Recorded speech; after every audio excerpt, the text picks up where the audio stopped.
எல்லாரும் கரங்களை தட்டி உற்சாகமாய் விடுதலையோடு காணப்படுவோம். கர்த்தர் பெரிய காரியங்கள் நம் நடுவில் செய்வாராக.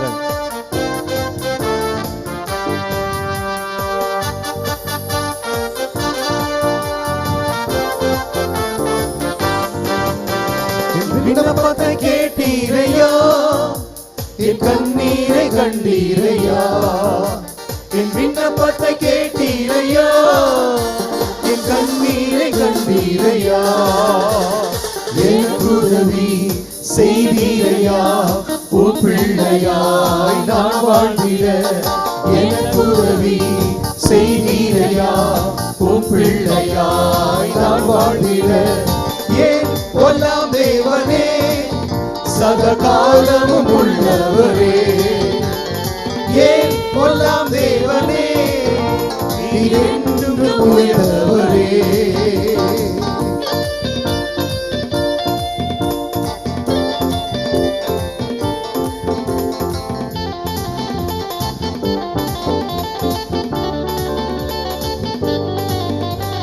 வனதிரமான என் வாழ்க்கையை நீரூற்றை மாற்றின தெய்வம் நீரே. வனதிரமான என் வாழ்க்கையை நீரூற்றை மாற்றின தெய்வம் நீரே. எதிரிகள் வெள்ளம் போல் வந்தாலுமே துணை நின்று ஜெயிக்கும் தெய்வம் நீரே. எதிரிகள் வெள்ளம் போல் வந்தாலுமே துணை நின்று ஜெயிக்கும் தெய்வம் நீரே. ஏன் கொல்லாம் தேவனே, சதகாலமும் உள்ளவரே. ஏன் கொல்லாம் தேவனே, நீர் என்றும் உயர்ந்தவரே.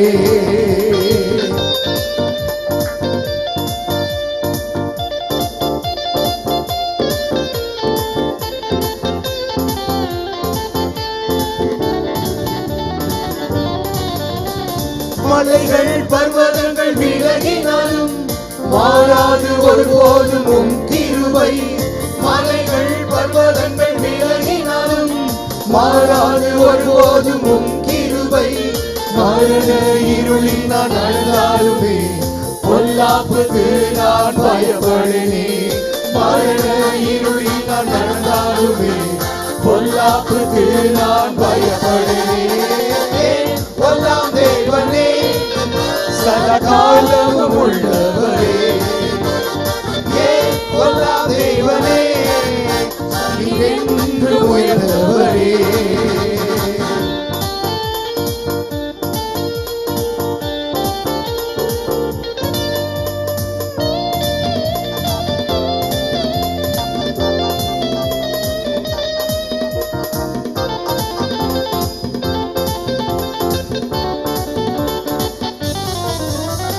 வனதிரமான என் வாழ்க்கையை நீரூற்றை மாற்றின தேவன் நீரே.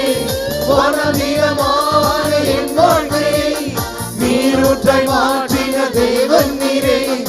எதிரிகள் வெள்ளம் போல் வந்தாலுமே துணை நின்று ஜெயிக்கும் தேவன் நீரே.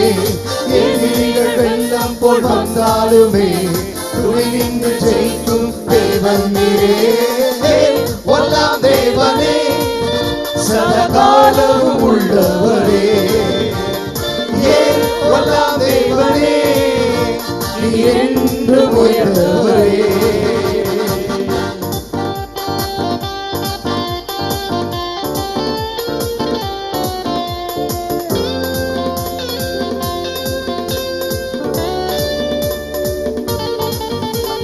மலைகள் பர்வதங்கள் விலகினாலும் மாறாது ஒருபோதும் கிருபை. மலைகள் பர்வதங்கள் விலகினாலும் மாறாது ஒருபோதும் கிருபை. மரண இருளில் நடந்தாலுமே பொல்லாப்புக்கு நான் பயப்படனே. மரண இருளில் நடந்தாலுமே பொல்லாப்புக்கு நான் பயப்படனே. கொல்லாம் தேவனே, சதகாலமும் உள்ளவரே.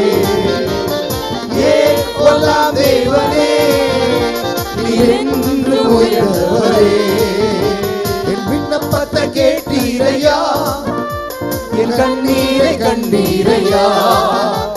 என் விண்ணப்பத்தை கேட்டீரையா, என் கண்ணீரை கண்டீரையா. நல்ல கரங்களை தட்டி விண்ணப்பத்தை கேட்டீரையா. என் கண்ணீரை கண்டீரையா. என் விண்ணப்பத்தை கேட்டீரையா. என் கண்ணீரை கண்டீரையா.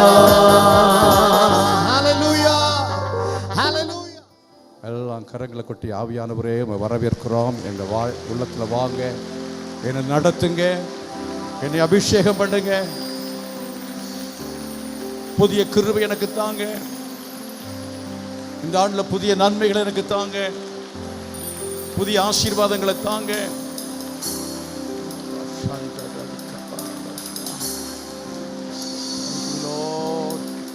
Hallelujah, hallelujah, hallelujah. Glory to Jesus. Praise the Lord. Hallelujah. Thank you, Jesus.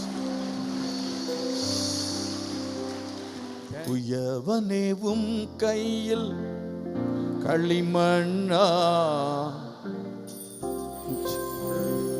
உருவாக்கும். உயவனே உம் கையில் களிமண்ணா உடைத்து உருவாக்கும். என் சித்தமல்ல உம் சித்தநாதா தருகிறேன் உம் கையிலே.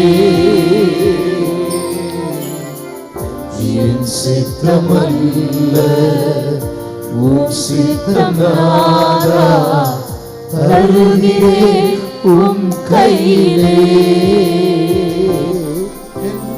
தருகிறேன் தருகிறேன் உம் கரத்தில் என்னை படைக்கிறேன் படைக்கிறேன். உம் பாதத்தில் என்னை தருகிறேன் தருகிறேன். உம் கரத்தில் என்னை படைக்கிறேன் படைக்கிறேன். உம் பாதத்தில் உருவாக்குமே என்னை உருவாக்குமே உருவாக்குமே என்னை உருவாக்குமே. உம் சேவைக்காக என்னை தருகிறேன். வளைந்திடும் உம் சித்தம் உம் சேவைக்காக அப்படியே ஒப்புக்கொடு சொல்லுங்க. நான் ஊழியம் செய்வேன் ஆண்டவரே. உம் சேவை செய்ய எனக்காக வாழாமல் உமக்காக வாழ்ந்திட. எனக்காக வாழாமல் உமக்காக வாழ்ந்திட. உருவாக்குமே உருவாக்குமே உருவாக்குமே உருவாக்குமே. என்னை தருகிறேன் தருகிறேன். எல்லாரும் உம் கரத்தில் என்னை படைக்கிறேன் படைக்கிறேன். உம் பாதத்தில் என்னை தருகிறேன் தருகிறேன். உம் கரத்தில் என்னை படைக்கிறேன் படைக்கிறேன். உம் பாதத்தில் உம் கையில் களிமண்ணா உடைத்து உருவாக்கும். உம் கையில் களிமண்ணா உடைத்து உருவாக்கும். உமக்காகவே நான் வாழ்ந்திட வளைந்திடும் உம் சித்தம் உமக்காகவே நான் வாழ்ந்திட வளைந்திடும் உம் சித்தம் உம் சித்தம் செய்திடவே உம் சத்தம் கேட்டிடவே உம் சித்தம் செய்திடவே உம் சத்தம் கேட்டிடவே உருவாக்குமே என்னை உருவாக்குமே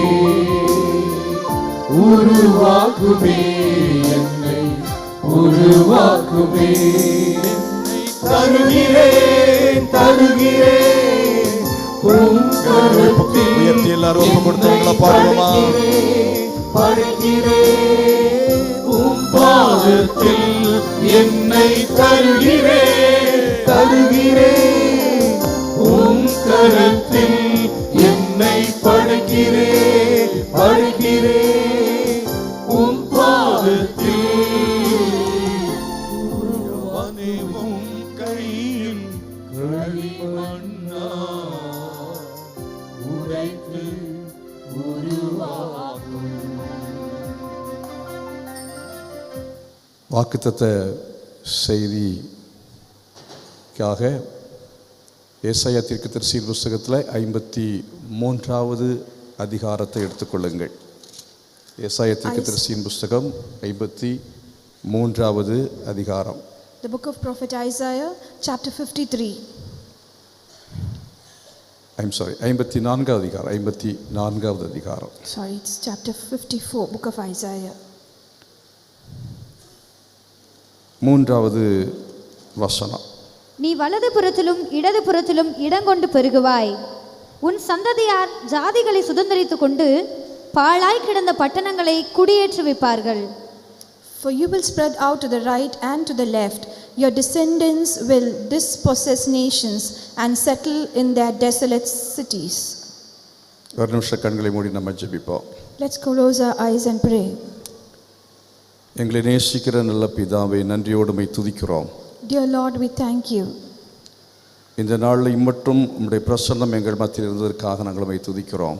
Dear Lord, we thank you for your presence this day.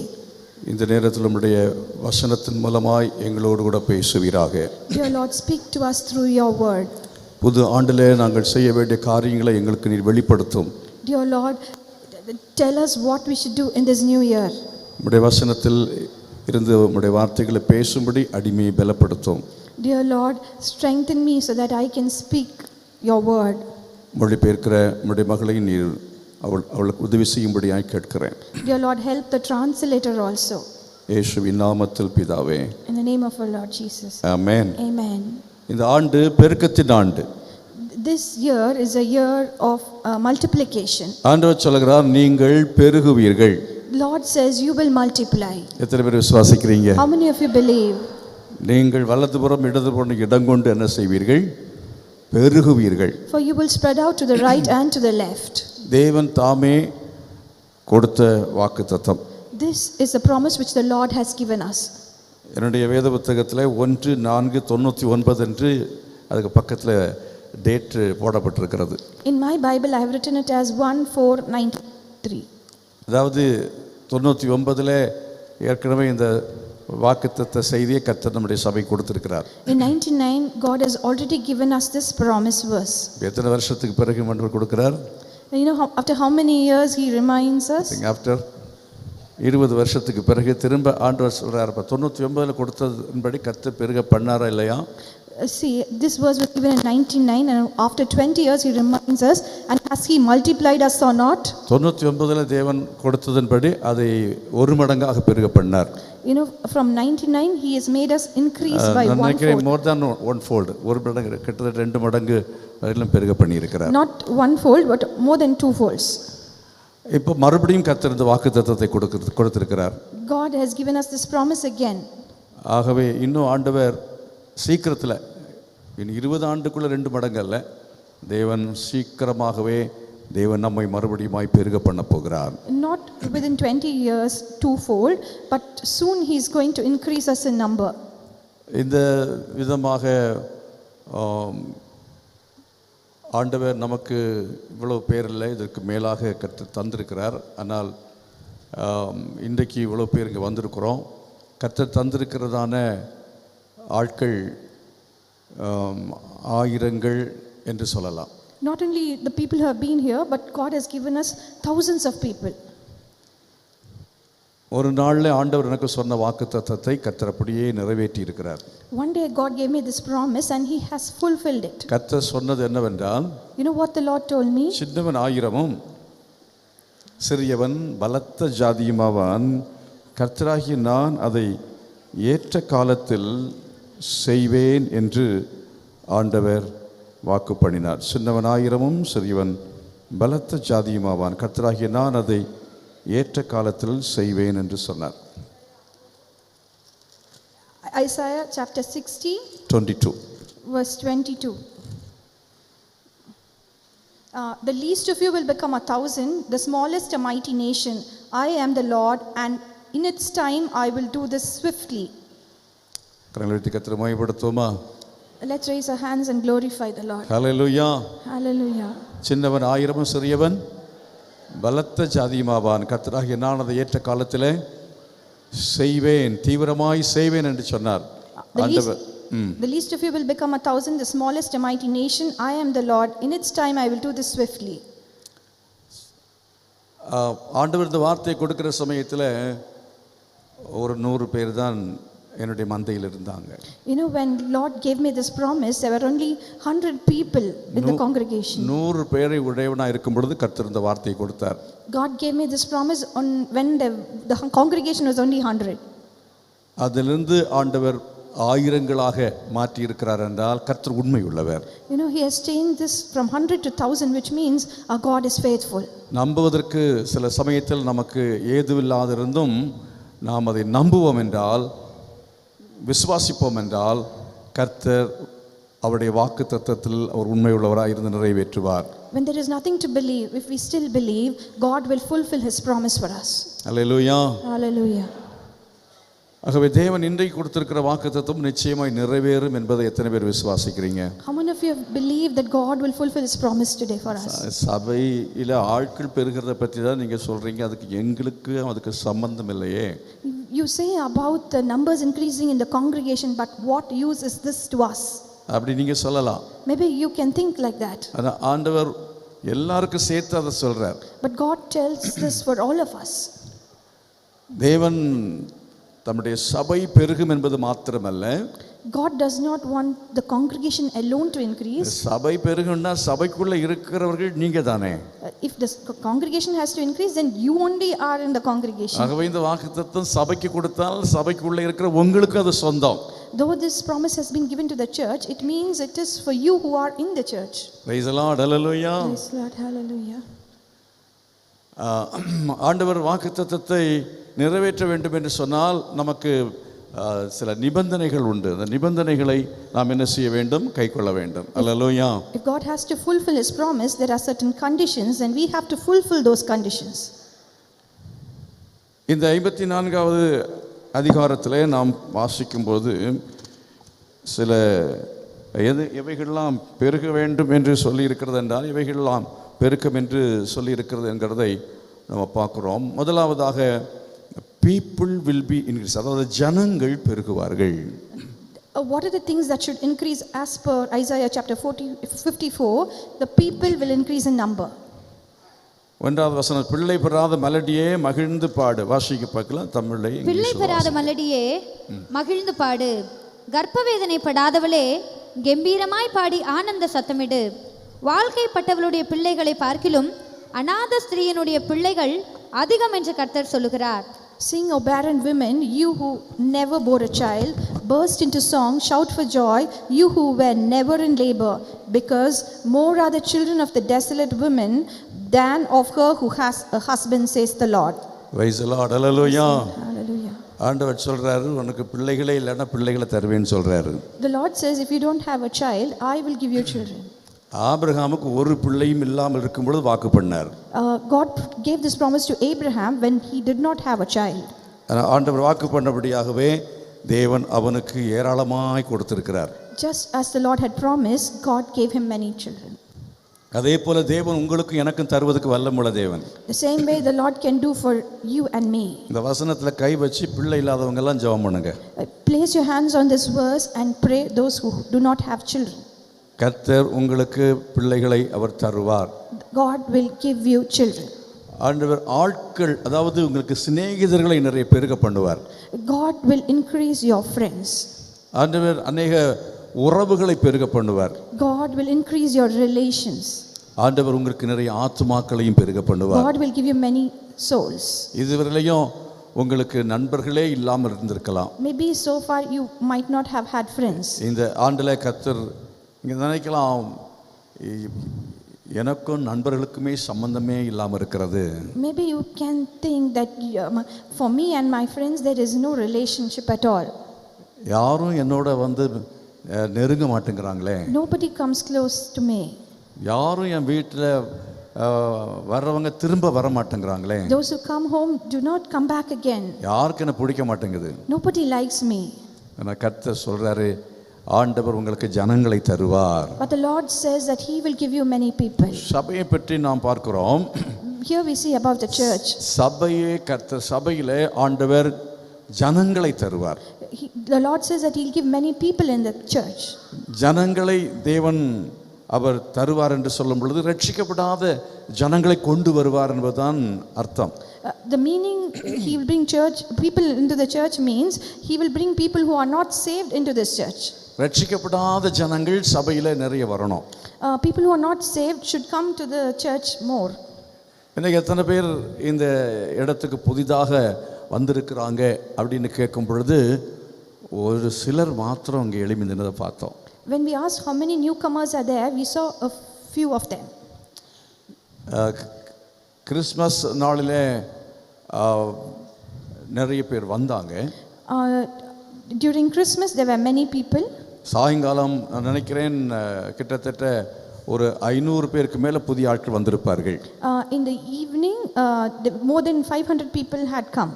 எல்லா ஞாயிற்றுக்கிழமையிலையும் புதிதாக நூற்றுக்கணக்கிலே ஆட்கள் வருவார்கள் என்கிறதை கர்த்தர் நமக்கு வாக்குத்தத்தமாக சொல்லுகிறார். Every Sunday more than hundreds of people will come. This is the promise of the Lord.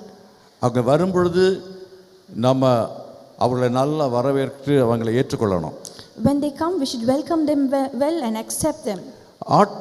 ஆத்துமாக்கள் நமக்கு வர வேண்டும் என்று சொன்னால் நம்ம என்ன செய்ய வேண்டும்? For souls to come, what should we do? இங்கே 53வது அதிகாரத்தில் வாசிக்கிறோம். 53வது அதிகாரத்தில் 10வது வசனம் இப்படி சொல்லுகிறது. 10வது வசனத்தில் கடைசி பகுதியில் சொல்லியிருக்கிறது, அவர் தமது சந்ததியை கண்டு நீடித்த நாளாய் இருப்பார். Verse 10, Isaiah chapter 53, towards the end it says, He will see His offspring and prolong His days. He will see, அவர் காண்பார், அவர் கண்டு அந்த சந்ததியை கண்டு நீடித்த நாளா என்ன செய்வார்? நிலைத்திருப்பார். He will see His offspring and prolong His days. எத்தனை பேர் நீங்க பார்க்குறீங்க நம்ம சபைக்கு வரக்கூடிய புதிய ஆட்களை உங்க கண்ணுனால பாருங்க. How many of you can see the new souls through your eyes in our church? உங்க சித்தப்பா இன்னும் வரலன்னா சித்தப்பா வருவார்னு பாருங்க. If your father's brother has not come, please wait that he should come. உங்க பெரியப்பா இங்க இல்லைன்னா பெரியப்பா அடுத்த வருஷம் 31ஆம் தேதி அந்த சர்வீஸ்க்கு அவருக்கு இருப்பார் அப்படிங்கறத பாருங்க. You should visualize your father's elder brother to be here during the next service. உங்க பிள்ளைங்க ரட்சிக்கப்படாம இருக்கிறாங்களா? அவங்க ரட்சிக்கப்பட்டு அவங்க இந்த சபையில அவர்கள் ரங்கமா இருக்கிறதை நீங்க கண்ணால அவங்க தரிசனமா பார்க்கணும். You should visualize your children being saved and they should be in this church. அந்த தரிசனம் நமக்கு தேவை. We need that vision. இந்த தரிசனம் நமக்கு இருக்கும் என்றால் நிச்சயமாகவே ஆண்டவர் ஆத்துமாக்களை கொண்டு வருவார். If we have that vision, God will definitely bring souls. 15 பேரை எழுதி இருக்கிறோம் இல்லையா? We have written the names of 15 people. அந்த 15 பேரை நாம் என்ன செய்ய வேண்டும் என்று சொன்னால் அப்படியே கண்ணு முன்னால தினந்தோறும் நிறுத்தி கொள்ள வேண்டும். We have to visualize those 15 people every day. யாரெல்லாம் நீங்க மனசுல வச்சிருக்கீங்களோ அவளை தினந்தோறும் நீங்கள் என்ன செய்யணும்? உங்கள் கண்களுக்கு முன்பாக கொண்டு வரணும். Whoever you have in your mind, you should bring them and visualize them every day. நிச்சயமாகவே கர்த்தர் அவளை கொண்டு வருவார். Definitely the Lord will bring them here. விசுவாசிக்கிறீங்களா? Do you believe that? கர்த்தரால் நிச்சயமாய் அது நடக்கும். Our Lord can definitely do that. அதைத்தான் அந்த 53:11 பார்க்கிறோம். That is what we see in Isaiah 53 verse 11. இரண்டாவதாக ஏசாயா 53:11 இன்னொன்று சொல்லியிருக்க 11ஆம் வசனத்திலே நாம் இப்படி படிக்கிறோம். அவர் தமது ஆத்தும வருத்தத்தின் பலனை கண்டு திருப்தியாவார்.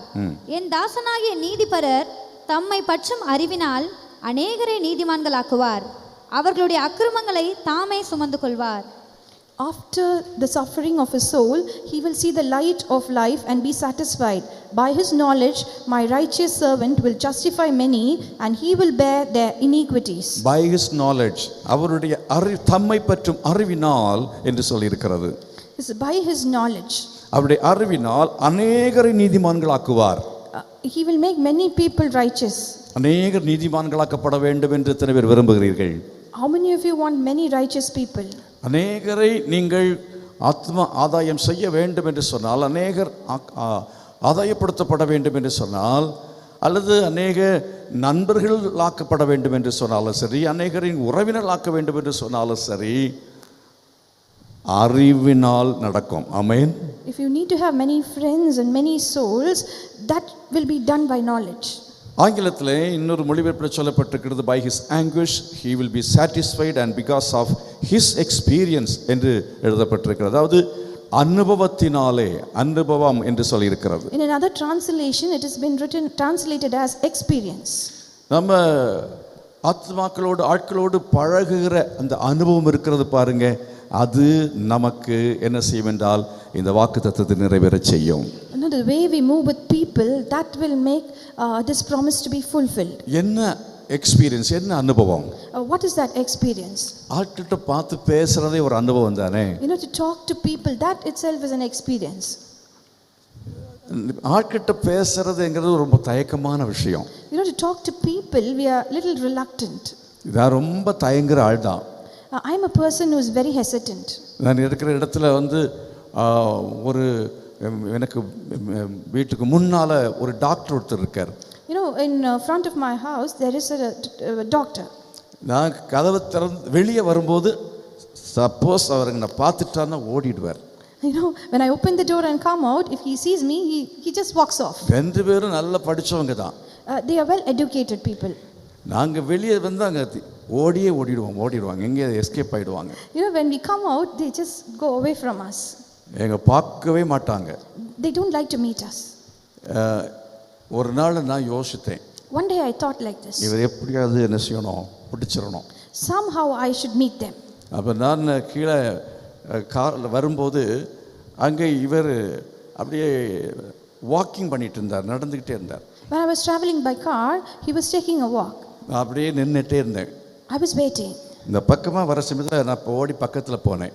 When he came closer to me, I went to him. நான் அவர்கிட்ட போய் அவருக்கு நான் குட் மார்னிங் சொன்னேன். I met him and I wished him. Good morning சொன்னப்போ அதுக்கு பிறகு நான் அவர்கிட்ட பேசுனீங்க, என்னவா இருக்கீங்கன்னு கேட்டேன். As soon as I greeted him, I asked him, what are you doing? அவர் டாக்டரா இருக்க தெரியும் தான், என்னவா இருக்கீங்கன்னு கேட்டேன். I know he is a doctor, but still I asked him. ஏதாவது பேசணும் இல்லையா? I wanted to talk to him. No. அந்த மாதிரி பேச ரொம்ப நல்லா பேசினார். He spoke to me well.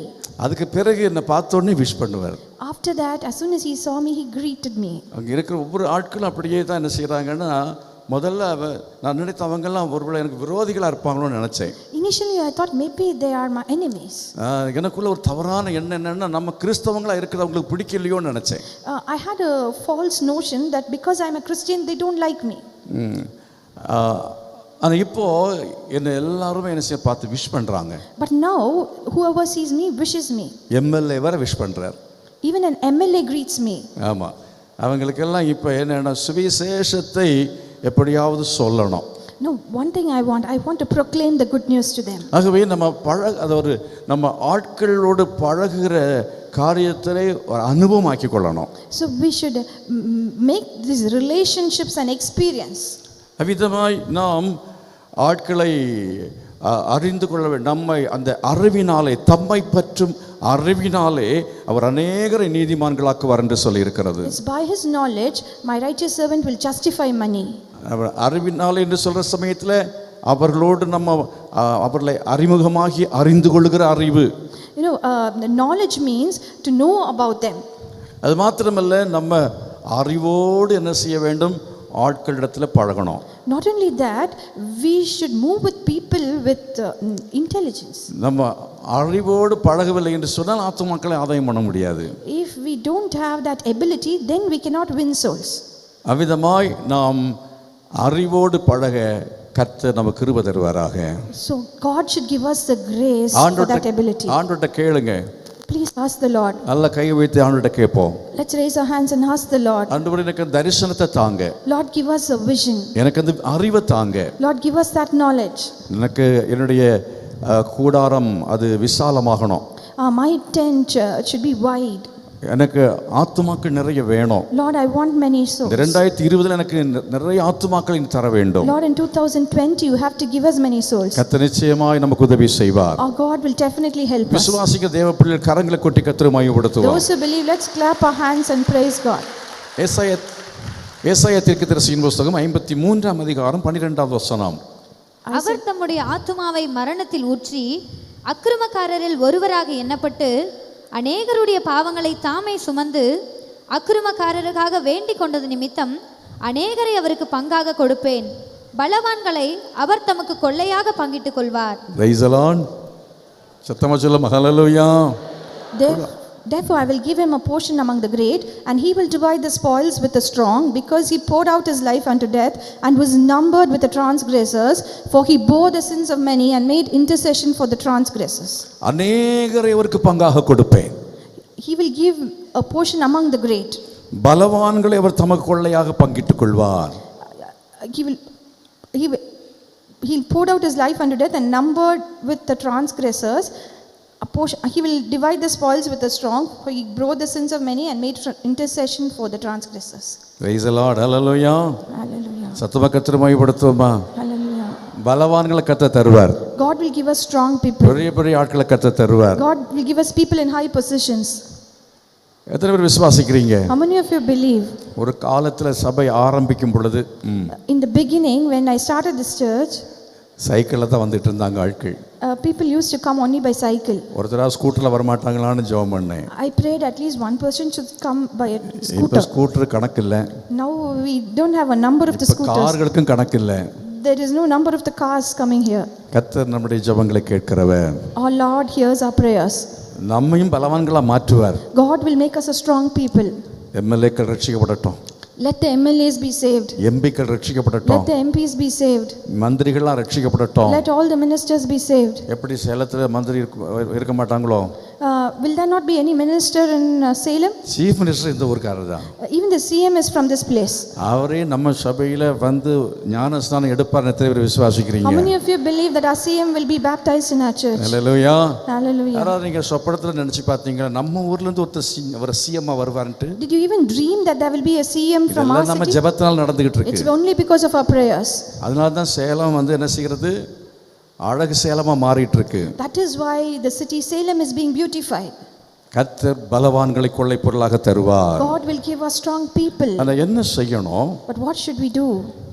He bore the sins of many and makes intercession for the transgressors. நாங்க சொல்றோம். அதாவது பரிந்து பேசணுமா?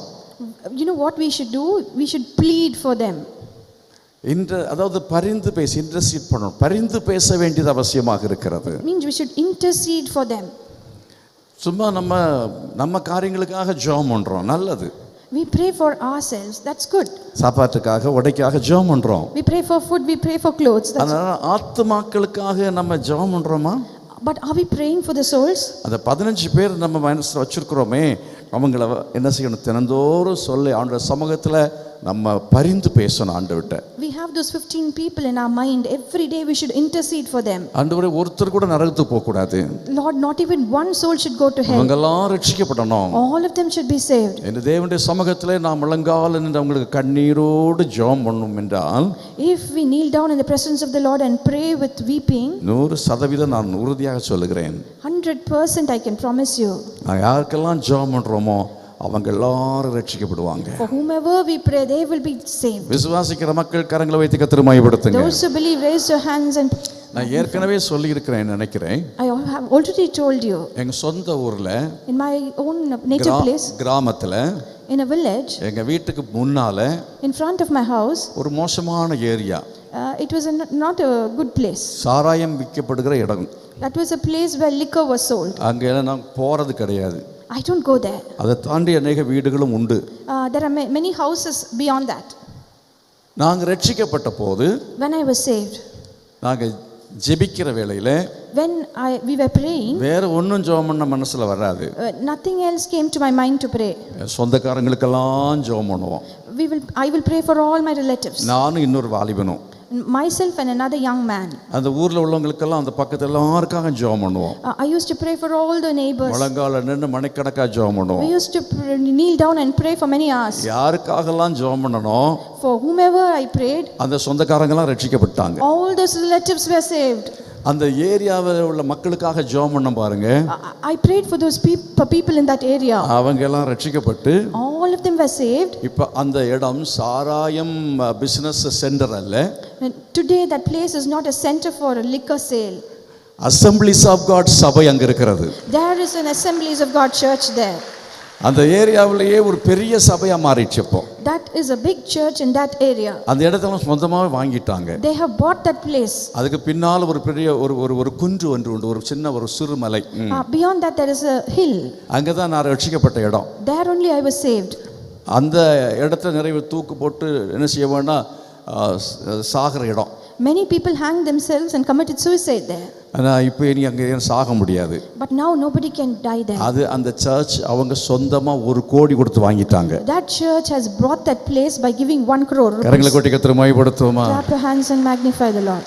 பரிந்து பேசுகிற ஜெபத்திற்கு அவ்வளவு வலிமை இருக்கிறது. If the prayer for which we intercede, there is so much power. எத்தனை பேர் அப்படி ஜெபம் பண்ண விரும்புறீங்க? How many of you would like to pray like that? Hallelujah. Hallelujah. நீங்க நம்புங்க, விசுவாசிங்க. உங்க ரட்சிக்கப்படாத கணவன், ரட்சிக்கப்படாத மனைவி, வீட்டில் உள்ள அத்தனை பேரும் ரட்சிக்கப்பட போகிறாங்க இந்த 2020க்குள்ளால. Let's believe that those who are not saved, our husband or wife, will be saved by 2020. 53ஆம் அதிகாரத்துல 12வது வசனத்தை வாசித்து 12வது வசனத்துல இன்னொரு காரியத்தை பார்க்கிறோம். In chapter 53, 12th verse, there's another thing we have to see. அங்கே என்ன சொல்லப்பட்டிருக்கிறது? Because he poured out his life unto death and was numbered with the transgressors, he was counted among the rebels. He bore the sins of many and interceded for rebels. என்று ஆங்கிலத்தில் கொடுக்கப்பட்டிருக்கிறது. தமிழ்லையும் நீங்க அதை நல்லா கவனித்து பாருங்கள். என்ன சொல்லி இருக்கிறது? அவர் தம்முடைய ஆத்துமாவை மரணத்தில் ஊற்றி அக்கிரமக்காரரில் ஒருவராக எண்ணப்பட்டு அநேகருடைய பாவத்தை தாமே சுமந்து அக்கிரமக்காரருக்காக வேண்டிக் கொண்டது நிமித்தம். அதாவது மற்றவர்களோடு இவர் ஒன்றாக கருதப்பட்டார். இன்னும் சொல்ல போனால் நேசிக்கிற ஒரு நபருக்கு அந்த லவ், இந்த அஃபெக்ஷன், இதுதான் ஆத்துமாதாயத்துக்கு மிக அஸ்திபாரமான காரியம். You know what is more important for soul winning is the love we have for that person. பாவிகளை நாம் நேசிக்கணும். We have to love sinners. நேசிக்காமல் நாம் அவர்களை ஆதாயம் செய்ய முடியவே முடியாது. Without having a liking for them, we cannot win them. இயேசு கிறிஸ்து அக்கிரமக்காரர்கள் அவர்களோடு கூட பாவிகளோடு போஜனம் பண்ணினார் என்று சொல்லி அவர் மக்கள் குறை சொன்னாங்க. No, the people complained that Jesus dined with sinners. அவர் பாவிகளுக்கு சிநேகிதன்னு சொன்னாங்க. They said he is a friend of sinners. இயேசு சமாரியா பட்டணத்துல போனார். Jesus went into the city of Samaria. அந்த ஸ்திரீயிடத்திலே தண்ணீரை கேட்டு வாங்கி தண்ணீரை குடிக்கும்படி கேட்டார். He asked for water from that lady in Samaria. நம்ம சில வீட்ல போகிற சமயத்துல அவங்க வீட்ல குடிக்க விரும்ப மாட்டோம். When we go to some people's house, we don't feel like drinking water there. நம்ம சில வீட்டுகளுக்கு போனா அங்க சாப்பிட விரும்ப மாட்டோம். When we go to some people's house, we don't feel like eating there. ஆனா நம்முடைய சுவிசேஷத்தை கேட்கணும்னு நம்ம விரும்புறோம். But we want them to listen to the good news. அவங்க ஒரு காலம் ரட்சிக்கப்பட மாட்டாங்க. They will never be saved. அவங்களோட உட்காரணும். We have to sit with them. நான் கீழே உட்கார முடியலைன்னா நான் வேற வழியில் உட்கார முடியாது. ஆனால் உட்காரக்கூடியவர்கள் கீழே உட்கார்ந்து அவங்க கீழே உட்கார்ந்து இருக்கிறாங்கன்னு அவன் கூட உட்கார்ந்து சுவிசேஷத்தை சொல்லணும். If you cannot sit down, then it's okay. But if you can, you have to sit with them and then speak to them about the good news. அவன் கொடுக்குற சாப்பாடை சாப்பிடணும். You have to eat the food they give. அப்படி அவர்களுடைய பாசத்தை காட்டணும். We have to express our love to them. நம்முடைய அன்பை காட்டாமல் Without expressing our love, அவளை நாம் ஆதாயப்படுத்தவே முடியாது. we can never win them. எத்தனை பேர் பாவிகளை நேசிக்க விரும்புறீங்க? How many of you love to develop a liking for sinners? பாவத்தை அல்ல, பாவிகளை நேசிக்கணும். You don't have to love sin, but you have to love sinners. பாவத்தை வெறுக்கணும். You have to hate sin. ஆனா நம்ம பாவத்தை நேசிக்கிறோம், But somehow we like sin, ஆனா பாவிகளை வெறுக்கிறோம். but we hate sinners. அருமையானவர்களே, நாம் பாவிகளை நேசிக்கிறவர்களாய் மாறினால் பாவிகள் ரட்சிக்கப்படுவாங்க. Dear children of God, if we become people who love sinners, then many sinners will be saved. குடிக்கிறவங்களை பற்றி பரிதாபத்தோட பார்க்கணும். We have to sympathize people who drink liquor. எந்த பாவையா இருந்தாலும் சரி, Whatever kind of sin they may commit. நாம் அவங்கள என்ன செய்ய வேண்டும் என்றால் பரிதாபத்தோடு பார்த்து அவங்கள நேசித்து அவங்களோட பேசணும், அவங்கள்ட்ட பழகணும், அவங்கள சுவிசேஷத்தை சொல்லணும். Whatever kind of sin, we have to sympathize with them, we should love them, and then we should preach the good news. ஆகவே ஆத்தும ஆதாயத்திற்காக கரிசனை உள்ளதான மக்களாய் நாம் இருப்போம் என்றால், If we are people who have concern for soul winning, ஆண்டவர் சொல்லுகிறார், the Lord says, வலதுபுறமும் இடதுபுறமும் இடங்கொண்டு பெருகுவீர்கள்.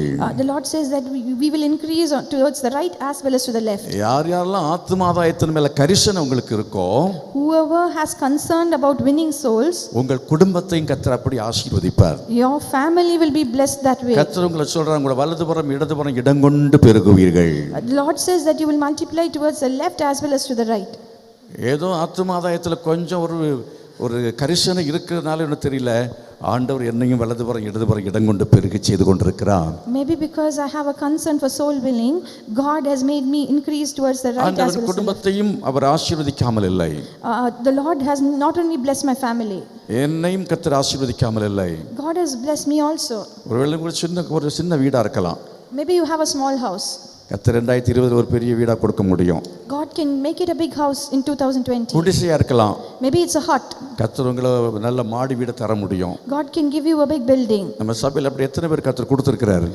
For how many people in this church God has given that? கைகளை வைத்து ஆண்டவருக்கு நன்றி சொல்லுங்க. ஆண்டவரே, என்னை அப்படி உயர்த்தினதுக்காக ஸ்தோத்திரம்னு சொல்லுங்க. Let's raise our hands and thank the Lord. என்னுடைய எல்லை விசாலப்படுத்தினதுக்காக ஸ்தோத்திரம்னு சொல்லுங்க. Thank you, Lord, for increasing my boundaries. ஒரு காலத்துல சின்ன பீரோ தான் வச்சிருந்தீங்க. Maybe when you had a ஒரு காலத்துல சின்ன பீரோ தான் இருந்துச்சு. small almirah.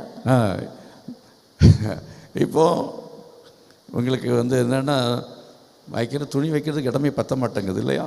Now you don't have any place to keep your clothes, isn't it? ஆமா, ஒவ்வொரு அறையிலும் ஒவ்வொரு பீரோ இருக்கு. In each room we have a almirah. ஒவ்வொரு ரூம்லயும் ஒவ்வொரு கட்டில் இருக்கு. In each room there is a cot. அதெல்லாம் பெருக பண்ணிருக்காரா இல்லையா?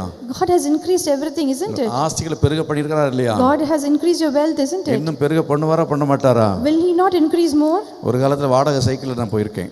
Initially I used to use a rented cycle. ஆண்டவனுக்கு கார்களை தந்திருக்காரு. But now the Lord has given me a car. பிள்ளைகளுக்கு கார்களை தந்திருக்காரு. For my children also he has given a car. வலதுபுறம் இடதுபுறம் பெருகுவீர்கள் என்று கர்த்தர் சொல்லுகிறார். The Lord says you will increase towards the right as well as to the left. இவைகளுக்காக நான் ஊழியத்துக்கு வரல.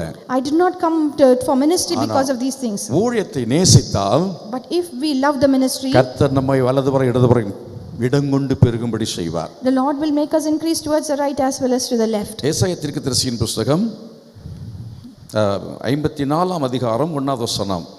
பிள்ளை பெறாத மலடியே மகிழ்ந்து பாடு, மகிழ்ந்து பாடு. கர்ப்பவேதனை படாதவளே கம்பீரமாய் பாடி ஆனந்த சத்தமிடு. அதாவது பிள்ளை இல்லைனாலும் நம்பிக்கை இழந்து விடாதேன்னு சொல்றாரு. Sing, O barren women, you who never bore a child, burst into songs, shout for joy, you who were never in labor. Though you do not have children, you have to be happy. வேலை இல்லைனாலும் சந்தோஷமா இரு. Even though you don't have a job, you have to be glad. சாப்பாடு இல்லைனாலும் சந்தோஷமா இருங்க. Even though you don't have food, you have to be glad. நல்ல உடை இல்லைனாலும் சந்தோஷமா இருங்க. Even though you don't have good clothes, you have to be happy. நல்லா பாடுங்க. Sing well. நல்லா பாடுங்கன்னு சொன்னனால சினிமா பாட்டு பாட சொல்லல. Sing well means I didn't ask you to sing cine songs. நல்ல spiritual songs. Please sing spiritual songs. விசுவாச பாட்ட பாடணும். Songs which increase the faith. துக்க பாட்டு பாடிட்டு இருக்காதுங்க. Don't sing songs filled with grief. ஆமா, சிறைச்சாலையில என்ன செஞ்சாங்க? நல்ல தேவனை துதித்து பாடினார்கள் என்று சொல்லி இருக்கிறது. Even in prison they praised the Lord. பவுலும் சீலாவும். It's talking about Paul and Sila. ஆண்டவர் அற்புதம் செய்தாரா இல்லையா? Did God do a miracle or not? அந்த பிலிப்பி பட்டணத்துல கர்த்தர் அவர்களுக்கு சொந்தமா சபையை கொடுத்தார். Even in that town of Philippi, God gave them a church. அந்த மக்கதோனியா தேசம் முழுதும் கர்த்தர் பல சபைகளை கொடுத்தார், அநேக ஆத்துமாக்களை கொடுத்தார். In that Macedonia church, God gave them many souls. ஆகவே சூழ்நிலைகளை பார்க்காதுங்க, So please don't look at circumstances. சந்தோஷமா இருங்க, Be happy. மகிழ்ச்சியா இருங்க. Be happy. நம்பிக்கை இழந்து விடக்கூடாது. You should not lose hope. Hallelujah. Hallelujah. எத்தனை பேர் ஆமென் சொல்றீங்க? How many of you can say amen? அவ்வளவுதான், எனக்கு ஒண்ணுமே நீ கிடைக்காது அப்படின்னு நினைச்சிட்டு இருப்பீங்க. Maybe you think you will not receive anything. இல்ல, கர்த்தர் சொல்றார், வலதுபுறம் இடதுபுறம் இடங்கொண்டு பெருகுவீர்கள் என்று கர்த்தர் சொல்கிறார். But the Lord says you will increase to the right as well as to the left. விசுவாச கர்த்தரை மகிமைப்படுத்துவோமா? Those who believe, let's magnify the Lord. ஒருபோதும் நம்பிக்கை இழக்க கூடாது. At any cost you should not lose hope. நம்பிக்கை உண்டு. We have hope. மரித்த லாசருவை உயிரோடு எழுப்பின ஆண்டவர். Our Lord rose Lazarus who was dead. ரெண்டு கிட்னி இல்லனாலும் கர்த்தர் ஆண்டவர் அற்புதத்தை செய்வார். Though you do not have two kidneys, the Lord still will do a miracle. ஏதாவது ஒரு விதத்துல கர்த்தர் காரியங்களை செய்வார். Somehow Lord will do things. Doctor சொல்லலாம் இனி நம்பிக்கை இல்லைன்னு சொல்லலாம். The doctors may say that there is no hope. ஆனா கர்த்தர் சொல்றாரு, நீ நம்பிக்கை இழக்காதேன்னு சொல்றாரு. But the Lord says you should not lose hope. இனிமே உங்க வீட்டுல அவங்க ரட்சிக்கப்பட மாட்டாங்க அப்படின்னு நீங்க ஒரு நிலைமைக்கு வந்திருக்கலாம். Maybe you can think my household will not be saved. ஆனா நீங்க நம்பிக்கை இழந்து போக கூடாது. But you should not lose hope. நெகட்டிவா பேசாதீங்க. Please don't use negative words. பாசிட்டிவா பேசுங்க. Have a positive approach. சத்தமா கர்த்தரை மகிமைப்படுத்துங்க. Let's magnify the Lord loudly. தேவ சமூகத்துல ஆராதனைக்கு வரும்பொழுது ஆண்டவரை என்ன செய்யுங்க, நல்ல துதிங்க, ஸ்தோத்திரம் பண்ணுங்க. When you come in the presence of the Lord, praise him loudly. இரண்டாவதாக, Secondly, disciples will be increased. சீஷர்கள் பெருகுவார்கள். disciples will be increased. முதல்ல சொன்னேன், புதிய ஆத்துமாக்கள் பெருகுவாங்க. First I said new souls will increase. இரண்டாவது சீஷர்கள் பெருகுவார்கள். Second thing is disciples will increase. வேதத்தில் நாம் ஏசாயா தீர்க்கதரிசியின் புஸ்தகத்தில் 54ஆம் அதிகாரத்திலே 3ஆம் வசனத்தில் படிக்கிறோம். ஏசாயா 54:3. இடதுபுறத்திலும் இடங்கொண்டு பெருகுவாய், உன் சந்ததியார் ஜாதிகளை சுதந்தரித்துக் கொண்டு சந்ததியார் ஜாதிகளை சுதந்தரித்துக் கொண்டு பாழாய் கிடந்த பட்டணங்களை குடியேற்றுவிப்பார்கள். அப்படி அது யாருக்கு முடியும்? சாதாரண அதாவது புதிய விசுவாசிகளை பற்றி சொல்லாத சீஷர்களாக மாறுவார்கள் சபையில் இருக்கிறவங்க. For you will spread out to the right and to the left, your descendants will dispossess nations and settle in their desolate cities. This is not told about ordinary believers, but about disciples. ஜாதிகளை சுதந்தரித்துக் கொள்கிறவர்கள். You will inherit nations. பாழாய் கிடந்த பட்டணங்களை குடியேற்றுகிறவர்கள். You will settle in desolate cities. சும்மா சபைக்கு வந்துட்டு போற ஆட்கள் இல்ல. Not people who simply visit the church. வந்து உட்கார்ந்து தூங்கிட்டு போற ஆட்கள் இல்ல. Not people who come, sit and sleep and go. ஆண்டவர் என்ன செய்யறாருன்னா, பட்டணங்களை குடியேற்றுகிற ஆட்களை ஆண்டவர் இந்த சபையிலே அவர் என்ன செய்வார், மாற்றி உருவாக செய்வார். God will make people in this church as people who settle in desolate cities. சீஷர்களாக கர்த்தர் இந்த சபையில் இருக்கிற அத்தனை பேரும் மாற வேண்டும் என்று விரும்புகிறார். God wants all of us to become his disciples. நம்ம சபையில் வந்தவங்க வந்த விதமாவே இருக்கிறோம். The people who came into this church are people just like that. நீங்க சீஷர்களாய் மாறி பாருங்க. You have to become disciples. கர்த்தர் சொல்றாரு, The Lord says, நீங்க வலதுபுறம் இடதுபுறம் இடங்கொண்டு பெருகுவீர்கள். then you will spread out to the right and to the left. எத்தனை பேர் விசுவாசிக்கிறீங்க? How many of you believe this?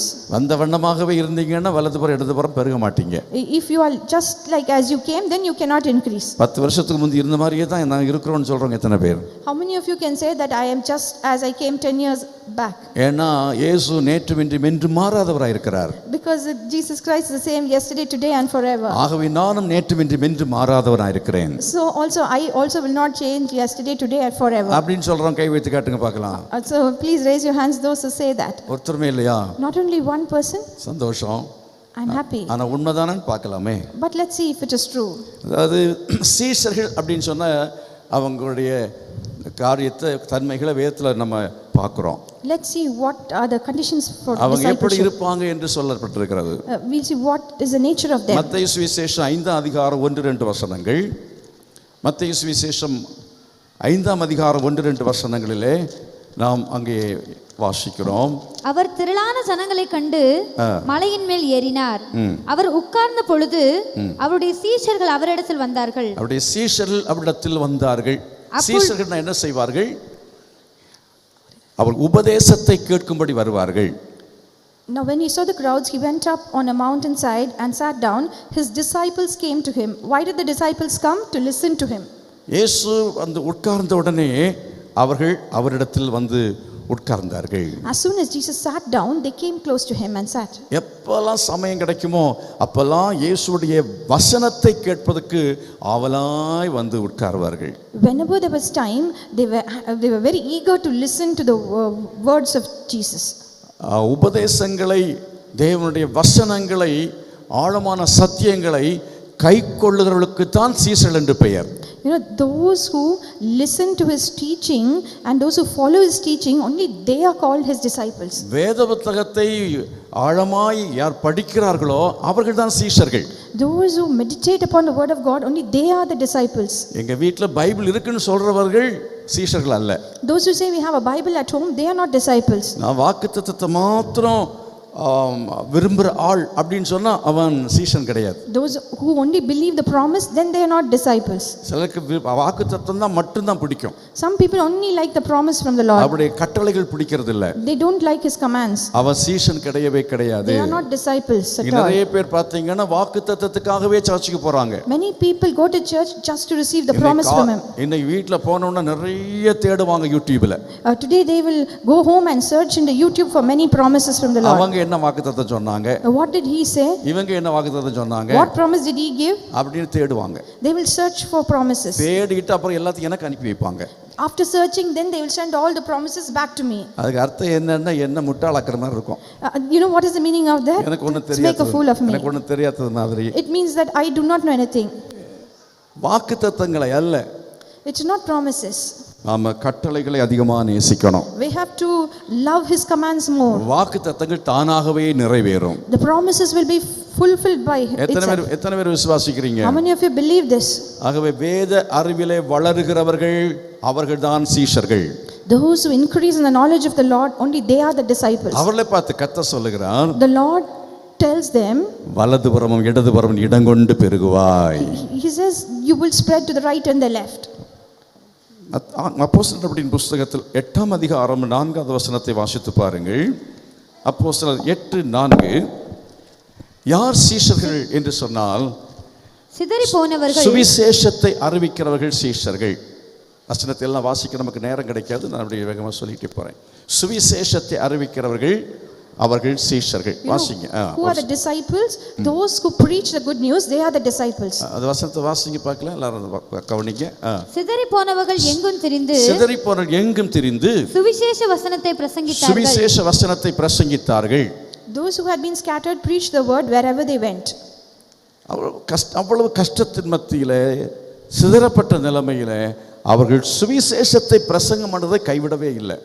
In spite of all their difficulties, though they were scattered, they still spread the good news. சபை பயமுறுத்தப்பட்டது, சபை துன்புறுத்தப்பட்டது, ஆனாலும் அவர்கள் சுவிசேஷத்தை அறிவிக்கிறதை நிறுத்தவில்லை.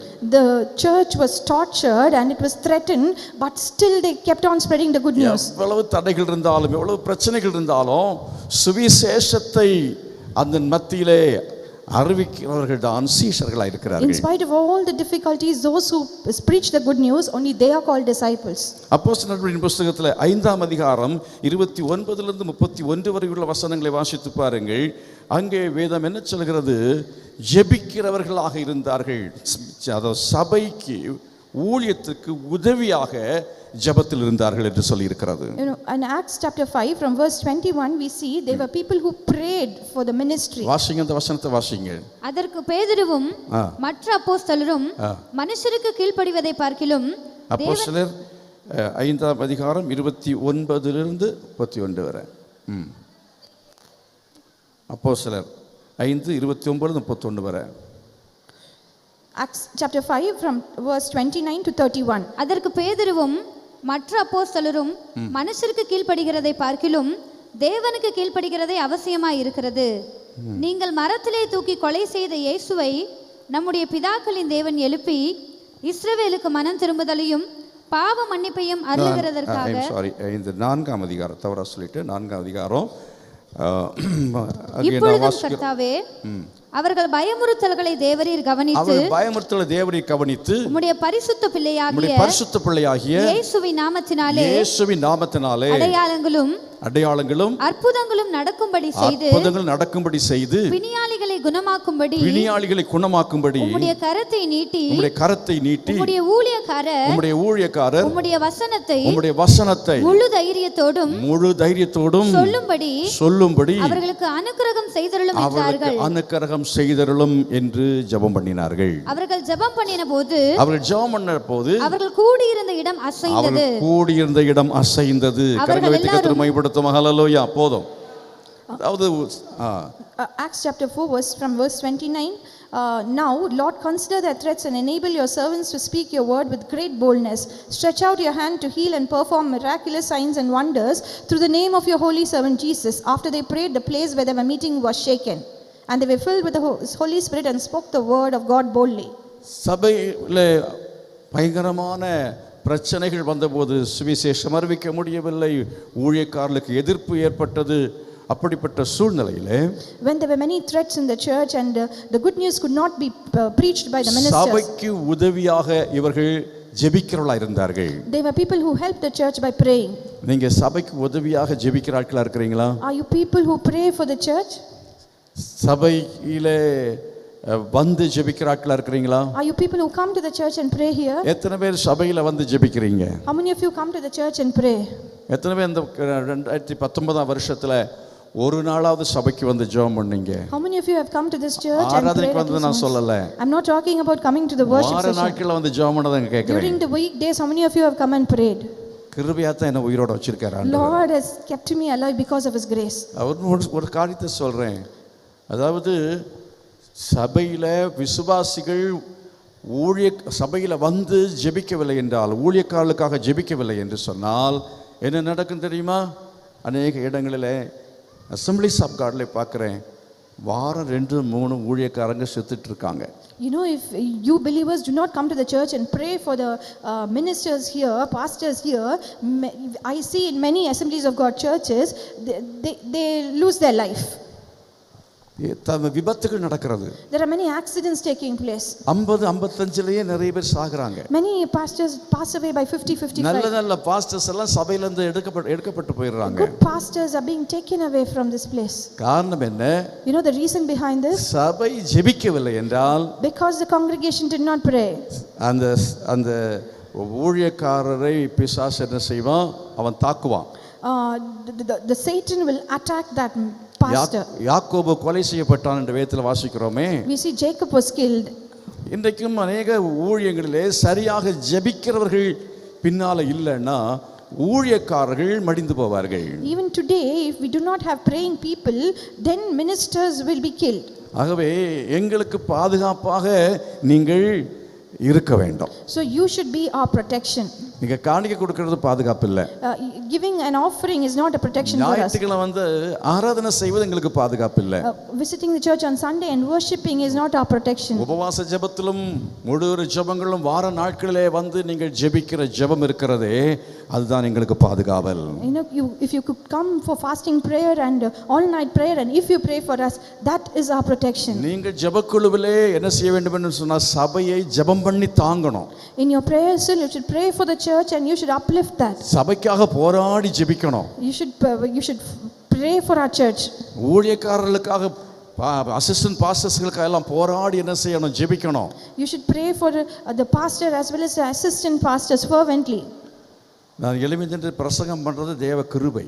You know, I can stand up and preach now. It's because of the grace of God. அவ்வளவு என்னுடைய கால்களிலே பலவீனம் உண்டு. I have weakness in my legs. என்னைக்கும் அங்க கொண்டு ஏற்கனவே வச்சிருக்காங்க. You know, they have kept a chair ready for me there. தேவைப்பட்டா நான் கேட்பேன்னு சொன்னேன். I said if needed I will ask for that. ஆனா அதை நான் விரும்பல. நான் நின்று பிரசங்கம் பண்ண விரும்புகிறேன். But I don't like that. I want to stand and preach. எதுக்காக சொல்கிறேன் என்றால், you know why I am telling this? நீங்க எங்களுக்காக ஜெபம் பண்ணணும். You have to pray for us. 2020 அதிகமா ஜெபம் பண்ணணும். In 2020 you have to pray more. எங்களுக்காக சொல்லும்போது இந்த சபையில் உள்ள ஊழியக்காரர்களுக்காக மாத்திரமல்ல, for us means it's not only for the ministers in this church. லீடர்ஸ்களுக்காக ஜெபம் You பண்ணணும். have to pray for leaders in this church. நல்ல நல்ல லீடர்ஸ்களை நம்ம இழந்திருக்கிறோம் We have lost many good leaders. கடந்த வருஷத்துல. Last year we have lost them. Soundararajan நம்ம விட்டு இல்ல. Brother Soundararajan is not with us anymore. Chinnasamy அவர் சில வருஷத்துக்கு முன்னால போயிட்டாரு. Even Brother Chinnasamy is not with us. நம்ம ஜெபத்துல குறைவு தான் இப்படிப்பட்ட காரியங்களுக்கு காரணங்கள். No, because we haven't prayed fervently, that is the reason behind this. ஆகவே நாம் என்ன செய்ய வேண்டும்?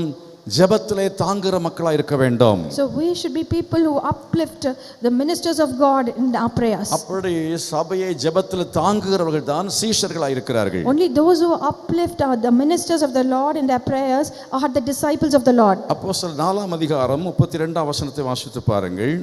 அப்போஸ்தலர் 4:32 நான் வாசித்த அடுத்த வசனம் இப்படி சொல்கிறது. விசுவாசிகளாகிய திரளான கூட்டத்தார் ஒரே இருதயமும் ஒரே மனமும் உள்ளவர்களாய் இருந்தார்கள். ஒரே இருதயம் ஒரே மனம் உள்ளவர்களாய் இருந்தார்கள். ஒருவனாகிலும் போதும்.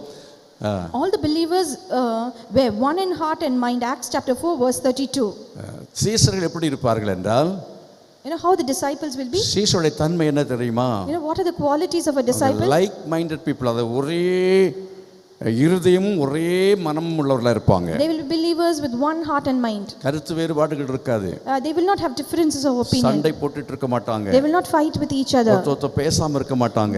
They will not be people who don't talk to others. ஒரே மனம் உள்ளவங்களா இருப்பாங்க. There will be a oneness among them. ஒரே இருதயம் உள்ளவங்களா இருப்பாங்க. They will have one heart. உபதேசத்துல மாறுபாடு இருக்காது. There will not be a difference in their preaching. அப்படிப்பட்டவர்களா இருக்க வேண்டும் எத்தனை பேர் விரும்புறீங்க? How many of you want to be like that? ஆண்டவர் உங்களை ஆசீர்வதிக்க வேண்டும் என்றால் அப்படி இருக்க வேண்டும். If you want the Lord to bless you, then you have to be that way. கருத்தை வைத்து கேளுங்க. ஆண்டவரே எனக்கு ஒரே மனசை தாங்கப்பா, ஒரே இருதயத்தை தாங்க.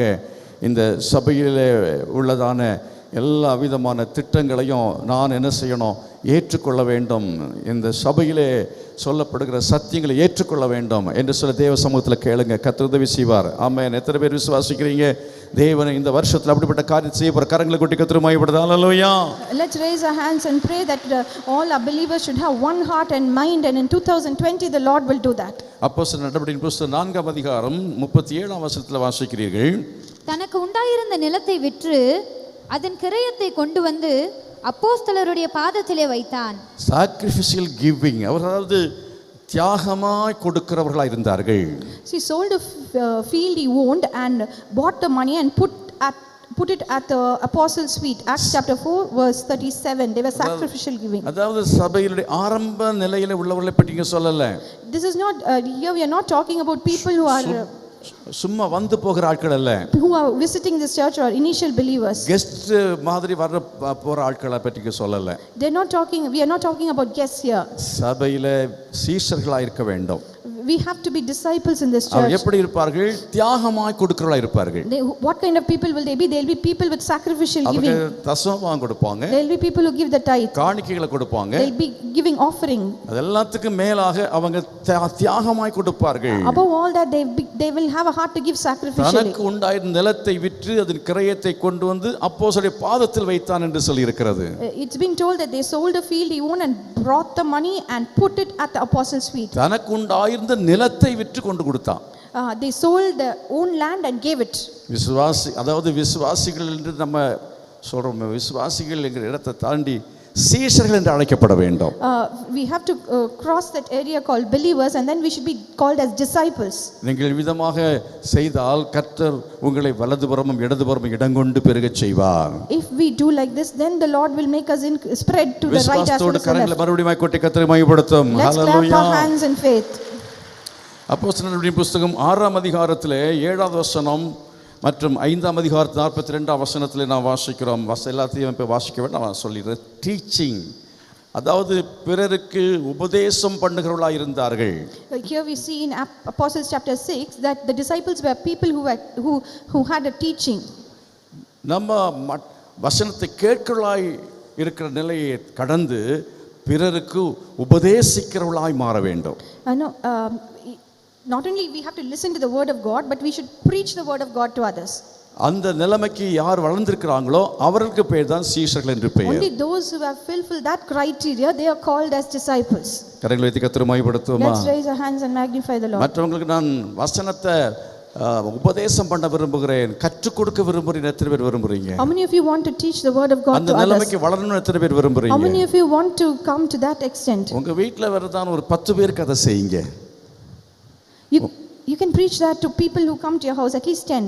அந்த பிரேயர் செல் என்று சொல்றோமே, அதில் நீங்க அதை செய்யுங்க. That is what we call as a prayer cell. ஒரு 10 பேருக்கு நீங்க டீச் பண்ணுங்க. You teach at least 10 people in your ஒரு home. சிஸ்டமேட்டிக் ஸ்டடி நடக்கட்டும். Let it be a systematic study. அப்போஸ்தலனாகிய பவுல் அப்படித்தான் இருந்தான். You know, Apostle Paul was like that. அவன் போதகனாகவும் தீர்க்கதரிசியாகவும் அந்தியோகியா சபையில் இருந்தான். He was a teacher and a prophet in the church of Antioch. கர்த்தர் அவனை பிற நாடுகளுக்கு மிஷனரியாக கொண்டு சென்றார். The Lord took him as a missionary to many countries. ஆண்டவர் வலதுபுறம் இடதுபுறம் இடங்கொண்டு பெருகச் செய்வார். The Lord will make you spread to the right as well as to the left. நீங்கள் இருக்கிற இடத்திலே கர்த்தருடைய வசனத்தை பிறருக்கு போதிக்கிற மக்களாய் என்ன செய்ய வேண்டும்? மாற வேண்டும். Wherever you are, you have to teach the word of God to people. அப்போஸ்தலர் 9ஆம் அதிகாரத்தில் 10ஆம் வசனத்தில் வாசிக்கிறோம். அங்கே என்ன சொல்லப்பட்டிருக்கு? கேரிங் பீப்புள் என்று ஒரு கூட்டத்தை பார்க்கிறோம். அதாவது அனனியாவை குறித்து சொல்லப்பட்டிருக்கிறது. ரட்சிக்கப்பட்டதான பவுலை இந்த அனனியா போய் அவர் சந்தித்து தொடர்ந்து அவனை உற்சாகப்படுத்தினான். Here we see in Acts chapter 9 we see about Ananias who went to meet saved Saul. He was a caring person. ஒரு ரட்சிக்கப்பட்ட ஒரு நபரை நம்ம அப்படி விட்டு விடக்கூடாது. A person who has been saved, we should not leave him like that. அவர்களை நாம் தொடர்ந்து பின்பற்ற கவனிக்க வேண்டும். We have to have a follow-up ministry. அவனை பார்த்து அவனுக்காய் ஜெபம் பண்ணி அவனுக்கு ஞானஸ்நானம் கொடுக்கிறது, அவனுக்கு சுகமாக்குற காரியங்கள் எல்லாவற்றிலையும் கரிசனையோடு அனனியா செய்தான். You know, we have to go and pray for him. He was concerned about him and till he gets baptized. நம்மை சுற்றி இருக்கிற விசுவாசிகள் ஆரம்ப நிலையில் உள்ளவர்களை பற்றி கரிசனை உள்ள மக்களாக இருக்கிறோமா? You know, are we concerned about the people who are initial believers? அப்படி இருப்போம் என்று சொன்னால் நமக்கு சீஷர்கள் என்று பெயர். If we are like that, then we are called as disciples. அப்படி மாறிவிட்டோம் என்றால் கர்த்தர் நமக்கு இந்த வாக்குத்தத்தத்தை நிறைவேறச் செய்வார். If we change like that, then the Lord will fulfill this promise for us. எத்தனை பேர் உங்க குடும்பத்தில் நிறைவேறும் நினைக்கிறீங்க? How many of you want this to be fulfilled in your family? நல்ல கரங்களை வைத்து கர்த்தருடைய சமூகத்தில் கேளுங்க. ஆண்டவரே, இந்த வாக்குத்தத்தத்தை நிறைவேறணும் என்று சொல்லி கேளுங்க. Raise your hands and ask, Lord, this promise should be fulfilled in my life. என்னை சீஷனாய் மாற்றும் என்று சொல்லி கேளுங்க. Lord, please make me a disciple. என்னை ஆத்துமாதாயம் செய்கிறவனாய் மாற்றும் என்று சொல்லி கேளுங்க. Lord, make me a person who wins soul for you. மூன்றாவதாக Thirdly, சீஷர்கள் பெருகினார், அதாவது தலைவர்கள் பெருகினார்கள்.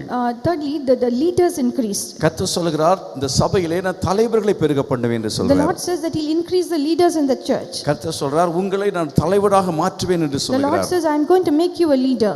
தலைவர்களாக மாறுகிறதை பற்றி இந்த வசனம் சொல்கிறது. அப்போ அதாவது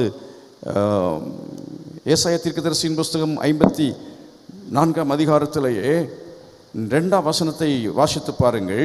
அங்கே என்ன சொல்லப்பட்டிருக்கிறது? ஏசாயா 54:2. உன் கூடாரத்தின் இடத்தை விசாலமாக்கு, உன் கூடாரத்தின் இடத்தை விசாலமாக்கு, உன் வாசஸ்தலங்களின் திரைகள் உன் விரிவாகட்டும், வாசஸ்தலங்களின் திரைகள் விரிவாகட்டும், தடை செய்யாதே, தடை செய்யாதே, உன் கயிறுகளை நீளமாக்கி, உன் கயிறுகளை நீளமாக்கி, உன் முளைகளை உறுதிப்படுத்து. உன் முளைகளை உறுதிப்படுத்து. Isaiah chapter 54 verse 2. Enlarge the place of your tent, stretch your tent curtains wide, do not hold back, lengthen your cords, strengthen your stakes. உன்னுடைய கயிறுகளை நீளமாக்கு, Lengthen your cords, முளைகளை உறுதிப்படுத்து. strengthen your stakes. என்ன நீ கயிறுன்னா என்ன? What does a cord mean? முளைகள் சொன்னா என்ன? What does a stake mean? தேவனுடைய சபைக்கு மிக முக்கியமாக தலைவர்கள் தேவை என்பதை அது காட்டுகிறது. You know, what is important for a church are the leaders. ஒரு கூடாரத்தை தாங்குவது என்னவென்று சொன்னால் அந்த முளைகள் தான். You know what upholds a tent? It is that stakes. அந்த முளைகளை தாங்குவதுக்கு பேர் தான் கயிறுகள். You know what holds the stake is the rope. Shamiana பார்த்திருப்பீங்கல்ல? I think you've seen a shamiana. அந்த ஷாமியானுக்கு எல்லாம் முளைகள் கொடுத்திருப்பாங்க. There would have been many stakes for that shamiana. அதுக்காக வேண்டி 2 கயிறு போட்டு இழுத்து கடைசியில் கட்டிடுவாங்க. They use the cords and tie it to the end. மோசே என்ன செய்தான் என்றால் மலையின் மேல் உட்கார்ந்து கைகளை உயர்த்தி ஜெபம் பண்ணான். You know, when Moses went to the mountain, he raised his hands and prayed. அவன் கைகளை உயர்த்தி இருக்கும் பொழுது When his hands were raised, அமலேக்கியர் வெட்டுண்டு விழுந்தார்கள். The Amalekites were destroyed. அந்த யுத்தத்தை முன்னின்று நடத்தியவன் யார் தெரியுமா? You know who led that war? ஒரு வாலிபன். a young man. அவன் தான் யோசுவா. His name is called Joshua. இவன் ஜெபத்திலே இவனுக்கு உதவியாக இவனுடைய கைகளை தாங்கினவர்கள் பெயர் யார் தெரியுமா? You know who held Moses' hands when it was raised? யாரெல்லாம்? Aaron and ஊரும் ஆரோனும், ரெண்டு பேர். You know, the names are Aaron and Hur. ஆகவே ஊழியத்தை தாங்குவதற்கு தலைவர்கள் தேவை. You know, to uphold a ministry, we need leaders. ஒரு கட்டடம் விசாலமாக வேண்டும் என்றால் எவ்வளவு தூண் ஸ்ட்ராங்கா இருக்கோ அதை பொறுத்து விசாலமா இருக்கும். You know, for a building to widen, it depends upon the pillars. இதுல இவ்வளவு பேர் உட்காரக்கூடிய பெரிய அறையா இருக்கு, காரணம் என்னன்னா அவ்வளவு ஸ்ட்ராங் பில்லர் இருக்கு. You know, this building holds so many people, it's because of the pillars. இப்படி போடுறதுக்கு பேர் இந்த கயிறுகளுக்கு சமம். The beams here are equal to the cords. இந்த பேர் மேல போடப்பட்ட தூண்கள், அத தூண்கள் அந்த முளைகளுக்கு சமம். The beams up indicate the stakes. சபையில எவ்வளவு தலைவர்கள் பெருகுகிறார்களோ, எவ்வளவு தலைவர்களாக மாறுறாங்களோ அந்த அளவுக்கு சபை என்ன செய்யும், பெருகும். No, to the extent the leaders increase, to that extent the church will also increase. எவ்வளவு பேர் உதவியாளர்களாக இருக்கிறாங்களோ அந்த அளவுக்கு சபை என்ன செய்யும், பெருகும். The church will increase to the number of helpers. இந்த 31ஆம் தேதி ஆராதனை ஒழுங்குபடுத்துவதற்கு ஒரு தலைவருமே இல்லாமல் இருந்திருந்தால் எப்படி இருந்திருக்கும்னு நினைச்சு பாருங்க. To organize this 31st meeting, if there were no leaders, just imagine how it would have been. நம்முடைய சபையிலே வேலைகளை செய்வது கர்த்தர் தலைவர்களை கொடுத்திருக்கிறார். You know, to execute the work, God has given us leaders in this church. சிறிய தலைவர்கள் பெரிய தலைவர் என்று கொடுத்திருக்கிறார். God has given small leaders as well as big leaders. பலவிதமான உதவியாளர்களை கொடுத்திருக்கிறார். God has given us different kinds of helpers. காணிக்கை 10 நிமிஷத்துல காணிக்கை எடுத்துட்டோமே. Within a span of 10 minutes we could get the காணிக்கை offering. எடுக்கிறதுக்கு நிறைய பேரை கர்த்தர் தந்திருக்கிறார். God has given many people to collect the offering. இதை போல லீடர்ஸ்கள் பெருகத்தான் என்ன நடக்கும் என்றால் சபை பெருகும். You know, just as the leaders increase, the increase of the church is directly proportional to that. கர்த்தர் ஆசீர்வதிப்பார். The Lord will bless us. நீங்கள் ஒரு தலைவனாக தலைவியாக மாறணும். You should also be a leader or ஒரு தலைவனுக்குரிய திறமையை நீங்க பெறணும். You should get the qualities of a leader. சபையில ஒரு தலைவனாக என்கிறத பற்றி நான் சொல்லல, இப்போ அது மட்டும் அல்ல சொல்றது. I'm not talking about being a leader in the church. குடும்பத்திலே உங்க தலைமைத்துவ பண்பை உங்களுக்கு வளர்த்தணும். No, you should develop a leadership quality in your family. நீங்க தலைமைத்துவ பண்பை வளர்த்துவீர்கள் என்று சொன்னால், if you develop that leadership quality, உங்க பிசினஸ் வளரும். your business will increase. உங்க அலுவலகம் பெருசாகும். Your office will increase. உங்க குடும்பமும் பெருசா ஆசீர்வதிக்கப்படும். Your family will be blessed greatly. ஆகவே ஆசீர்வாதத்திற்கு தலைமைத்துவம் ரொம்ப ரொம்ப முக்கியம். So for a blessing, leadership quality is very important. நிர்வாகம் மிக மிக முக்கியம். The organizing capacity is very important. Management என்பது ரொம்ப ரொம்ப முக்கியம். Management is very important. இது பலருடைய கூட்டு முயற்சி தேவை. This is a combined or teamwork. தனிமையாக நீங்க வீட்டில் வேலை செய்யக்கூடாது. You should not work single-handedly at 5 home. பேர் இருக்கீங்கன்னா அதுல லீடர்ஷிப் பண்பு வெளிப்படணும். If there are 5 people, then there should be a leadership quality. அம்மா பூரண வயசு வரையில் இருப்பாங்க. Then the mother will live till her old age. இல்லனா பாதியில போய்டுவாங்க. Or else the mother will pass away. இல்லனா அப்பா பாதியில போய்டுவாங்க. Or else the father will pass away quickly. அப்புறம் அழுது பிரயோஜனம் இல்ல. Then there is no use of weeping. நீங்க என்ன செய்யணும், பிள்ளைகளை வேலை வாங்க கத்துக்கணும். You should train your children. வேலையை டிஸ்ட்ரிபியூட் பண்ணி கொடுக்கணும். You should distribute the work to them. அவிதமாக நம்முடைய சபையில செய்யறதுனால தான் சபை வளருகிறது. Only because we follow that principle, our church is increasing. இருந்தாலும் நீங்க வரதுக்கெல்லாம் முன்னாலே நான் வந்துட்டேன். Even though all this was done, but I came before you. வந்த சில காரியங்கள்லாம் எனக்கு பிடிக்காம அங்கங்க இருந்து எல்லாத்தையும் தூக்கி வேற இடத்துல வைக்க சொன்னேன். You know, there were certain things I did not like. I asked them to remove that. எல்லா காரியத்தை ரொம்ப பெர்ஃபெக்ட்டா விதமா எல்லாம் செஞ்சு முடிச்ச படம் நான் இங்க வந்தேன். I know when everything was done perfectly, then I came here. நேற்றைக்கு வரையிலையும் இங்கே வந்து பல காரியங்கள் ஐடியாக்கள்லாம் கொடுத்துட்டு போனேன். You know, till yesterday I came here and gave many ideas. சொன்னதன்படியாகவே பெர்ஃபெக்ட்டா எல்லாம் செஞ்சிருக்காங்க. You know, as I said, people have executed it perfectly. Music பக்கமே தான் தலை வச்சே படுக்கல. I did not go to organize the music session. அவங்க ரொம்ப சூப்பரா எல்லாம் பண்ணியிருக்காங்க. They have done it very well. நல்ல கரங்களை கொட்டி கர்த்தரை Let's clap மகிமைப்படுத்துவோம். our hands and magnify the Lord. இதான் லீடர்ஷிப்ங்கிறது எவ்வளவு முக்கியம்ங்கிறத சொல்லிட்டு இருக்கிறேன். So I'm stressing upon the importance of leadership. Leadership இருந்தா தான் சபை வளரும். Only if there's leadership, the church will increase. குடும்பம் வளரும். Our family will increase. நாடும் வளரும். Our country will grow. யாரோ 2 பேர் தலைவராக இருக்கிறாங்கன்னு நினைக்கிறேன் இந்தியாவில். So in India, I think there are two leaders. அது மாறதுக்காக ஜெபம் பண்ணணும். We have to pray so that it changes. அவங்க பொறுப்புகளை ஷேர் பண்ணணும். They have to share their responsibilities. அவங்க ஜனநாயக முறைப்படி ஆட்சி செய்யணும். They should rule as per நல்ல democratic rule. லீடர்ஷிப் இந்தியாவுக்கு வரணும். We should have good leadership in our அதுக்கு country. கரத்தை வைத்து ஜெபம் பண்ணுங்க. Let's raise our hands and pray for that. நல்ல ராணுவ மந்திரி, நல்ல நிதி மந்திரி, எல்லாம் நல்ல ஆட்கள் வரணும். We should have good leaders in the army as well as in the financial sector.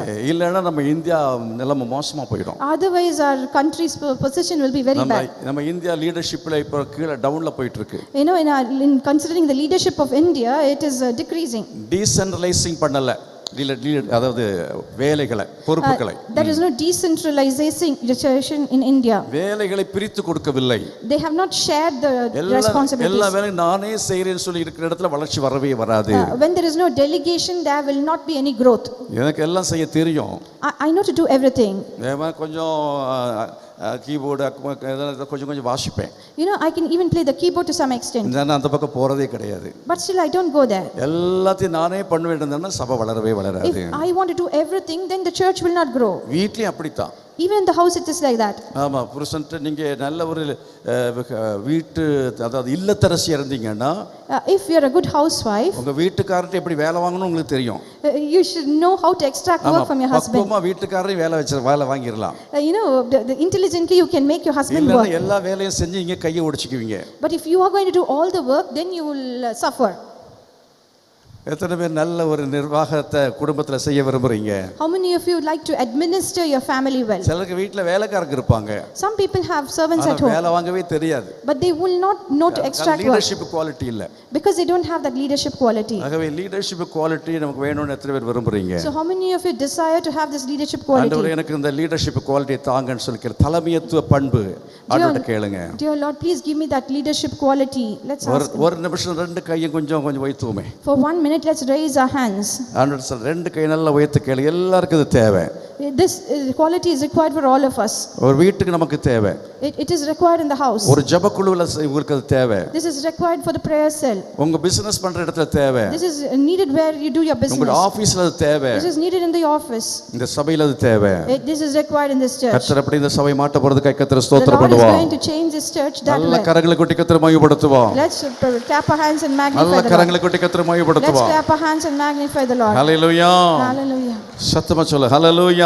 Let's praise the Lord loudly. பரிசுத்த வேதாகமத்திலே நாம இந்த லீடர்ஷிப் பற்றி 3 காரியங்களை சொல்ல முடியும். ஒன்று என்னன்னா, ஆதியாகமம் 1:28 படிக்கிறோம், பி ஃப்ரூட்ஃபுல் அண்ட் மல்டிப்ளை என்று சொல்லியிருக்கிறது.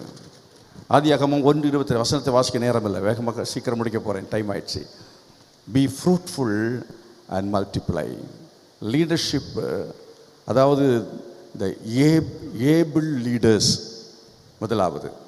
First one is able leaders. இரண்டாவது ஆதியாகமம் 6:1 மற்றும் 9 வசனங்களிலிருந்து பார்க்கிறோம். In Genesis chapter 6 1 and 9. 1 and verse 1 and 9. மனுஷர் ஹோலி லீடர்ஸ். வசனத்தை வாசிக்கிற நேரம் எல்லாம் நான் வேறப்பேன். Holy leaders. Here this is mentioned about holy leaders. ஆதியாகமம் 17 அதிகாரம் 1, 5 ஆகிய வசனங்களை படிக்கும் பொழுது 1, 2, 5 Chapter 17 1 verse 1 1, 2 and 5. 1, 2 and 5. Perfect leaders. They're talking about perfect leaders. 3 வகையான லீடர்ஷிப் அங்க நம்ம பார்க்கிறோம். We see about 3 kinds of leadership. ஆண்டவர் மனுஷனை படைக்கும் பொழுதே அப்படி படைத்தார். When God created man, he created him that way. பெண் உண்டாகிறதுக்கு முன்பதாகவே ஆதாம்கிட்ட சொன்னார், Even before a woman was created, fruitful and multiply ன்னு சொன்னார். he said be fruitful and multiply. சொல்றாங்க, ஆதாம் ஆண்டவர் படைக்கும் பொழுது ஆதாம் எப்படி இருந்தார் என்றால் 100% பெண் 100% ஆணா இருந்தார். You know, when God created Adam, he was 100% man and 100% woman. No, 50% women and woman இருந்தார். Oh, no, that is 50% man and 50%. அதுக்கு பிறகு தான் கர்த்தர் ஏவாளை என்ன செய்தார், உண்டாக்கினார். Only after that he created Eve. தேவன் 100% அவர் ஆணாக இருக்கிறார், 100% பெண்ணாக இருக்கிறார். You know, the Lord is 100% man and 100% woman. அது எப்படி? How is that? அப்படிதான். That's like that. அதனால தான் ஆண்டவர் நமக்கு அப்பாவுக்கு அப்பாவா இருக்க, அம்மாவுக்கு அம்மாவா இருக்கிறார். That is why the Lord is Father. He is also Mother for us. அவர் பூரணமான ஒரு தாயுடைய இருதயத்தோடு இருக்கிறார். He has the heart of a mother. ஒரு தகப்பனை போலவும் இருக்கிறார். He has the heart of a father also. ஒரு தகப்பனுடைய இருதயம் யாருக்கு இருக்கிறதோ அவன்தான் சரியான தலைவனாக இருக்கிறான். Those who have the heart of a father only, he is a good leader. ஒரு தாயுடைய இருதயம் யாருக்கு இருக்கிறதோ அவன் நல்ல தலைவனாக இருக்க முடியும். The one who has the heart of a mother only, he can be a good leader. அது மாத்திரமல்ல, நீங்கள் பரிசுத்தமான தலைவர்களாக இருக்கணும். Not only that, you should be a holy leader. நோவாவை பாருங்கள். Let's meditate upon Noah. Noah ஒரு பெரிய தலைவன். He was a great leader. தெளிவாய் சொல்ல சமயம் இல்லை. There is no time to explain about that. அதை தியானித்து பாருங்கள். Let's meditate. ஆண்டவர் அவனுக்கு பின்னாலே அவனுடைய சந்ததியை கர்த்தர் செய்தார், பலுகி பெருகும்படி செய்தார். After him, his generation was multiplied. காரணம் என்னவென்று சொன்னால் அவன் பரிசுத்தமான ஒரு தலைவனாக இருந்தான். The reason behind it was he was a holy leader. ஆகவே நாம் ஒரு திறமையான தலைவனாக இருந்தால் மாத்திரம் போதாது. So it is not only enough if we are an efficient leader. நாம் ஒரு பரிசுத்தமான தலைவனாக இருக்க வேண்டும். We have to be a holy leader. இன்னைக்கு நிறைய பேர் பாஸ்டர்ஸ்கள் இருக்கலாம், மற்றவங்க நல்ல திறமையானவர்களாக இருக்கிறார்கள். Today many pastors are very efficient. ஆனால் அவர்கள் பரிசுத்தமான தலைவர்களாக இல்லை. But they are not a holy leader. உலகத்தில் நல்ல திறமையான தலைவர்கள் இருக்கிறார்கள். In the world we have many efficient leaders. ஆனால் அவர்கள் பரிசுத்தமான தலைவர்களாக இருக்கவில்லை. But they are not a holy leader. சபையா இருந்தாலும் சரி, whether it is a church, குடும்பமா இருந்தாலும் சரி, whether it is a family, இவ்வளவு படித்திருக்கிறீர்கள் என்பது முக்கியமல்ல. that doesn't matter how much you are educated. திறமை இருக்கிறது முக்கியமல்ல. It doesn't matter how your எவ்வளவு பரிசுத்தம் இருக்கிறது என்பது முக்கியமாக இருக்கிறது. What is important is your holiness. கரங்களை உயர்த்தி கர்த்தரை மகிமைப்படுத்துவோமா? Let's raise our hands and ஆண்டவரே, ஒரு பரிசுத்தமான ஒரு தலைவனாய் என்னை மாற்றும் என்று சொல்லி கேளுங்கள். Lord, change me into a holy leader. அது மாத்திரமல்ல, பெர்ஃபெக்ட் லீடரா இருக்கணும். Not only that, we should be a leader of எல்லா perfection. காரியத்தையும் நீங்க பெர்ஃபெக்ட்டா செய்றவங்களா இருக்கணும். You should be a person who does everything with perfection. ஆபிரகாமை பற்றி எப்படி சொல்லப்பட்டது? உத்தமனாய் இரு, be perfect, be blameless என்கிறதாக ஆண்டவர் சொல்றார். The Lord says about Abraham that he was perfect and blameless. நம்ம எந்த காரியம் செய்து நம்ம குறைவில்லாமல் காரியங்களை செய்கிற ஆட்களா, குறைபாடு இல்லாமல் செய்கிற ஆட்களா இருக்கணும். We should be people who do things in perfection. நம்ம வாழ்க்கையும் கர்த்தர் அப்படி எதிர்பார்க்கிறார். Lord expects us in our life. நம்ம இருதயத்தை அப்படி எதிர்பார்க்கிறார். Our Lord wants our heart to be that way. நம்முடைய பேச்சை அப்படி எதிர்பார்க்கிறார். The Lord wants that from our speech. நம்முடைய செயல்களை கர்த்தர் அப்படி எதிர்பார்க்கிறார். The Lord expects that in our actions. அவ்விதமாய் இருந்தோம் என்று சொன்னால், if we are like that, கர்த்தர் நிச்சயமாய் நம்மை வலதுபுறம் இடதுபுறம் இடம் கொண்டு பெருகும்படி செய்வார். then the Lord will definitely make us increase. எத்தனை பேர் விசுவாசிக்கிறீர்கள்? சத்தமா கர்த்தரை மகிமைப்படுத்துவோமா? பின்னால் இருக்கிற கர்த்தரை மகிமைப்படுத்துவோமா? Those in the back seat, let's magnify the கர்த்தரை மகிமைப்படுத்துவோமா? Let's magnify. ஹல்லேலூயா. Hallelujah. இன்னும் சீக்கிரமா ஒரு வசனத்தை சொல்லி முடிக்க போகிறேன். வாசிக்கலாம். அது ஏசாயா 54 அதிகாரம் 3 வசனம். ஏசாயா 54:3. நீ வலதுபுறத்திலும் இடதுபுறத்திலும் இடம் கொண்டு பெருகுவாய், உன் சந்ததியார் இடம் கொண்டு பெருகுவாய். For you will spread out to the right and to the left. Right and the left, அதாவது ஸ்பேஸ், நீங்க அதாவது space will be increased. That is, space will be increased, so you spread out. ஆண்டவர் இந்த இடத்தை கொடுத்ததுக்காக கர்த்தரை ஸ்தோத்திரம் பண்ணுவோம். Let's thank the Lord for giving us this place. போன வருஷமும் கொடுத்தார். Last year also he gave us. அதெல்லாம் வாடகைக்கு தான் கொடுத்துருக்கார். அடுத்த வருஷத்துல ஆண்டவர் என்ன செய்வார்னா, நமக்கு ஒரு மாடி மேலே ஒரு மாடியை கட்டி, இவங்கெல்லாம் நம்ம இதே கூட்டமெல்லாம் இது மாதிரி டபுளாக ஆண்டவர் சீக்கிரமாக நமக்கு சொந்த இடத்துல புது வருஷ ஆரம் நடத்துவதற்கு தேவன் உதவி செய்வார் என்று விசுவாசிக்கிற எத்தனை பேர்? Next year the Lord will give us a first floor and all of us will be there in the own building. How many of you believe this? அப்படிப்பட்டவங்க கரங்களை உயர்த்தி கர்த்தரை மகிமைப்படுத்துங்க. Raise your hands and glorify the Lord. ஹல்லேலூயா. கோடிகள் வேணும், ஆனா கர்த்தர் எல்லாத்தையும் செய்வார். The Lord will do everything. தேவனால் கூடாத காரியம் ஒன்றுமில்லை. நீ வலதுபுறம் இடதுபுறம் இடம் கொண்டு என்ன செய்வாய்? பெருகுவாய். Nothing is impossible for the Lord, for you will spread out to the right and to the left. ஆண்டவர் நமக்கு சிட்டியில் 2 இடத்தை கொடுத்துருக்கிறார். The Lord has given us 2 places in the city. அடுத்த இடத்தை நம்ம இப்போ ஜனவரி மாசத்துல அதை முடிக்கணும். In January we have to finish one. கட்டடங்களை கர்த்தர் பெருக பண்ணுவார். The Lord will increase our building. அன்று அதிகமாக நிலங்களை தருவார். The Lord will give us more land. கர்த்தர் சபையை இன்னும் பல மடங்கு ஆண்டவர் பெருகச் செய்ய போகிற அப்படின்னாலே கரங்களை அசைத்து மறுபடியும் அல்லேலூயா என்று விசுவாசத்தோடு ஆர்ப்பரித்து மகிமைப்படுத்துவோம். ஆண்டவரே எங்களை பெருக பண்ண போறதுக்காக உமக்கு ஸ்தோத்திரம் என்று சொல்லுங்கள். The Lord is going to increase our church manyfold, and let's praise the Lord for that. உங்க வீட்லயும் ஸ்பேஸ் பெருசாகும். In your house also the Lord will increase the space. ஒரு எத்தனை 100 சதுரடியில் இருக்கிற வீடு எல்லாத்தையும் நீங்க விட்டுட்டு ஆமாம் 2500 சதுரடியில் நல்ல வீட்டை கட்டுவீங்க. If you have 100 feet, then your area will increase. That will go to 2500 feet. கர்த்தர் பல மடங்கா இன்னும் அதை பெருக பண்ணுவார். The Lord will make you increase manyfold. விசுவாசிக்கிறீங்களா? Do you believe that? கர்த்தரால் நிச்சயமா முடியும். The Lord can definitely do that. அது என்ன செய்யணும்? But what should you do? வீட்டில் போய் படிங்க. 2 ராஜாக்கள் புஸ்தகம் 6ஆம் அதிகாரத்தில் ஒரு சம்பவம் சொல்லி இருக்கிறது. In 2 Kings chapter 6 something has been told.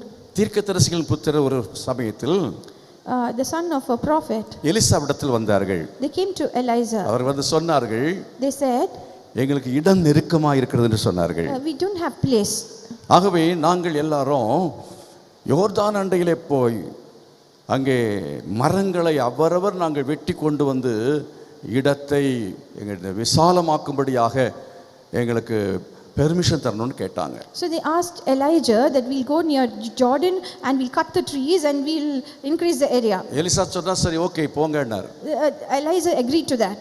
இவர்கள் சொன்னார்கள் நீங்களும் உங்க கூட வரணும்னு கேட்டுட்டாங்க. They asked Elijah to also accompany them. எலிசாவிட்ட கேட்டாங்க, நீங்க என்ன தீர்க்கதரிசி ஐயா அவர்களே நீங்களும் கூட வாங்கன்னாங்க. They requested Elijah the prophet to come along with them. இதை காட்டுகிற சொன்னால் அதாவது இந்த டேக்கிங் ரெஸ்பான்சிபிலிட்டி அதுதான் என்ன செய்யும் என்று சொன்னால் இடத்தை விசாலமாக்கும். You know what this indicates? This indicates shouldering responsibility. அவர்கள் பொறுப்பெடுக்கணும். No, each one should take responsibility. கொடுக்கிறதுல பொறுப்பெடுக்கணும். You should take responsibility in giving. யாரோ கொடுக்கறாங்க கொடுத்துட்டு போட்டோம் அப்படி இருக்க கூடாது. You shouldn't think that சில someone should ஆட்கள் give. நிறைய கொடுக்கறவங்க இருக்காங்க. There are some people who give. சில ஆட்கள் ஒரு பைசா கொடுக்காதவங்க இருக்காங்க. There are people who do not give even a single penny. இவன் ஒரு ஆள் கூட வீட்ல இருக்கல. You know, even one person was not at home. நீங்க போங்க நாங்க பாதி பேர் வீட்ல இருந்துட்டு நாங்க இருக்கல. They didn't say you go and half of us will remain at home. எல்லாரும் ஏகமாய் போய் உழைத்தார்கள். All of them went together and they worked. நம்ம எல்லாரும் உழைக்கணும். So all of us should work for this. எல்லாரும் மலைக்கு ஏறணும். All of us should go up the mountain. எல்லா மரங்களை வெட்டணும். All of us should cut the trees. எல்லாரும் கர்த்தருடைய வேலையை செய்யணும். All of us should do the work of the Lord. கரங்களை வைத்து கர்த்தரை மகிமைப்படுத்துவோமா? Raise your hands and magnify the Take Lord. responsibilities. Please take responsibility. பொறுப்பெடுக்க மாட்டேன்னு சொன்னா வளரவே முடியாது. If we are not going to show responsibility, சபையில யார் பொறுப்பெடுக்கிறவங்களா இருக்கிறாங்களோ அவர்கள் வலதுபுறம் இடதுபுறம் இடம் கொண்டு பெருகுவார்கள். whoever takes responsibility in the church, they will spread out to the right and to the left. இங்க பலரை நான் பார்த்திருக்கிறேன். I have seen many people. சபையில பொறுப்பெடுத்து செய்கிற ஆட்களை கர்த்தர் ஆசீர்வதித்திருக்கிறார். The Lord has blessed many people who shoulder அவளை responsibility. கர்த்தர் பெருக செய்திருக்கிறார். The Lord has made them increase. நான் போன சண்டே கேட்டேன், இந்த சண்டே இப்போ கேட்டேன், இந்த டிரான்ஸ்லேஷன்ல வந்து ஹெல்ப் பண்ணணும்ட்டு ஏஞ்சலின்ட்ட கேட்டேன். You know, I asked her to help me in the translation. தயங்காமலே வந்து செய்கிறேன்னு சொல்லி வந்து செய்கிறாங்க. She agreed to do that. அதாவது கஷ்டமான காரியம் தான் அது. It is a difficult thing, of course. பயம் இல்லாமல் தைரியமாக வந்து செய்கிற கரங்களை கொட்டி கர்த்தரை மகிமைப்படுத்துவோமா? Let's thank the Lord for that. இதுக்காக நாங்கள் ஜெபம் பண்ணியிருக்கிறோம். We have been praying about this. இதே போல ஒவ்வொரு பொறுப்புகளையும் எடுப்பதற்கு ஆட்கள் என்ன செய்யணும்? முன்னால வரணும். Like this, people should come to shoulder இங்க responsibility. இருக்கிறதான கேமரா பிடிக்கிறதான ஆட்களுக்காய் கரங்களை கொட்டி கர்த்தரை மகிமைப்படுத்துவோம். Let's thank the men who hold the They camera. have taken the responsibility. You have to shoulder responsibility. நின்னு பார்க்குற அந்த ஹோல் மீட்டிங் டைமில் பிடிச்சி நிற்கிறாங்க பாருங்க. You know, they keep standing till the end of the meeting. ஆண்டவர் கூட நல்ல ஆட்களுக்காய் கரங்களை உயர்த்தி கர்த்தரை Let's மகிமைப்படுத்துவோம். thank the Lord for giving us talented people. சில ஆட்கள் தூங்குறது மட்டும் தான் செய்றாங்க. Some people only sleep. அதை பெர்ஃபெக்ட்டா செஞ்சிருவாங்க. They do that perfectly. அதை முன்ன வரிசை மட்டும் செய்யாம இருங்க. Only the front rows. அது கடைசி ரோல போய் உட்கார்ந்து செய்யுங்க. They please go behind and do that. அதாவது ஒழுங்கா நடக்கட்டும். And let that take place. சில ஆட்கள் டபுள் ரெஸ்பான்சிபிலிட்டி எடுக்கிறாங்க. Some people shoulder more responsibility. நம்ம ஊழியக்காரர்கள் எல்லாம் செஞ்சுக்குவாங்கன்னு நினைக்கிறோம். We think that the minister of the Lord will do that. 50 kilo சுமக்க வேண்டிய 50 தான் சுமக்க முடியும். If you can shoulder 50 kilos, then only that you can carry. அதை 80 வச்சீங்கன்னா If you overburden them with அவன் காலி 80, ஆயிடுவான். they will pass away soon. ஆமாம், அதனால் பாஸ்டருக்காக இருந்தாலும் சரி, அசிஸ்டன்ட் பாஸ்டர்ஸ்க்காக இருந்தாலும் சரி, லீடர்ஸ்க்காக இருந்தாலும் சரி, லிமிட்டாக தான் நீங்கள் வேலை கொடுக்கணும். You know, whoever it is, whether it's a senior pastor or assistant pastors, leaders, you should not give too much responsibility. Over வேலை வாங்கினான்னா ஒடிஞ்சிருவாங்க. If you're going to extract more work from them, then they will break down. உடம்பு சரியில்லாம் போயிடும். They will fall sick. வேலைக்கு பிரச்சனைகள் வரும். We have many difficulties to face. அதனால எல்லாரும் சேர்ந்து வேலையை செய்யணும் சபையில். So we have to join together and execute the work. இப்போ செய்கிறதோட இன்னும் ஜாஸ்தியாக செய்யணும். We have to work more. 100 தேங்காய் இருக்குன்னு வச்சுக்கோங்க. If we have 100 coconuts, பாஸ்டரே சுமக்கணும்னு விட்டுட்டீங்கன்னு என்ன ஆகும்? if you want the pastor to carry that, what will happen? அதை நீங்கள் 100 பேர் வந்து ஆளுக்கு ஒரு தேங்காய் சம்பந்திங்கன்னு எப்படி ஆகும்? But if 100 of you come and each one carries a coconut, how will it be? முன்னால பாட்டு பாடிட்டு போயிட்டே இருப்பேன். I will sing and lead you. எனக்கு வந்து வேலை இருக்காது. Then I will not have much work. ரொம்ப சந்தோஷமா இருப்பேன். I'll be very happy. நீங்க தேங்காய் சம்பந்தம் முடிஞ்ச பாட்டு இயேசுவின் நாமத்தில் ஆசீர்வதியோன்னு சொல்லுவேன். Then after you carry the coconuts, I'll say I'll bless you. உங்களுக்கு ஆசீர்வாதம் வரும். Then you will be blessed. இல்லைன்னா தனியா சுமந்தேன்னா அழுதுகிட்டே சுமப்பேன். If I carry it alone, I'll cry. எல்லாரும் திட்டிக்கிட்டே சமைப்பேன், சுமப்பேன். Scold you and then I will carry it. சாபம் போட்டுட்டே இருப்பேன். I'll curse you. சாபம் போட மாட்டேன். I won't do that. அழுதுகிட்டே சுமந்து அந்த அழுதுகிட்டே சுமக்கிறது பாருங்க, அதுவே கஷ்டம். You know, if I cry and carry it, that itself is அதுவே difficult. உங்களுக்கு ஆசீர்வாதம் இருக்காது. Then that itself will not be a blessing for you. நாங்க துக்கத்தோடு எதையும் செய்யக்கூடாது. So you should not do anything with நாங்க grief. சந்தோஷமாய் செய்யணும். You should do it with happiness. உங்களுடைய ஒத்துழைப்பு இன்னும் அதிகமாய் 2020 இருக்கட்டும். I want your cooperation more in எத்தனை 2020. பேர் ரெஸ்பான்சிபிலிட்டி எடுக்க விரும்புறீங்க? How many of you want to shoulder responsibility? நல்லா கை வைத்து காட்டுங்க. Raise your hands.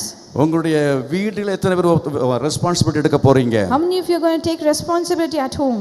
நீங்க இந்த ஊழியத்துல சமுதாயத்தில் செய்கிற பணிகள் எத்தனை பேர் ரெஸ்பான்சிபிலிட்டி எடுக்க How many விரும்புறீங்க? of you want to take responsibility in your ministry and கர்த்தர் உங்களை society? வலதுபுறம் இடதுபுறம் இடங்கொண்டு பெருகும்படி செய்வார். The Lord will make you spread to the right as well as to the left. எத்தனை பேர் விசுவாசிக்கிறீங்க? How many of you believe this? கடைசியா சொல்லி முடிக்கிறேன். Finally, ஏசாயா தீர்க்கதரிசியின் புஸ்தகம் 54ஆம் அதிகாரம், ஏசாயா 54 10 13 வரை உள்ள வசனங்களை நம்ம அதை வாசிக்கலாம்.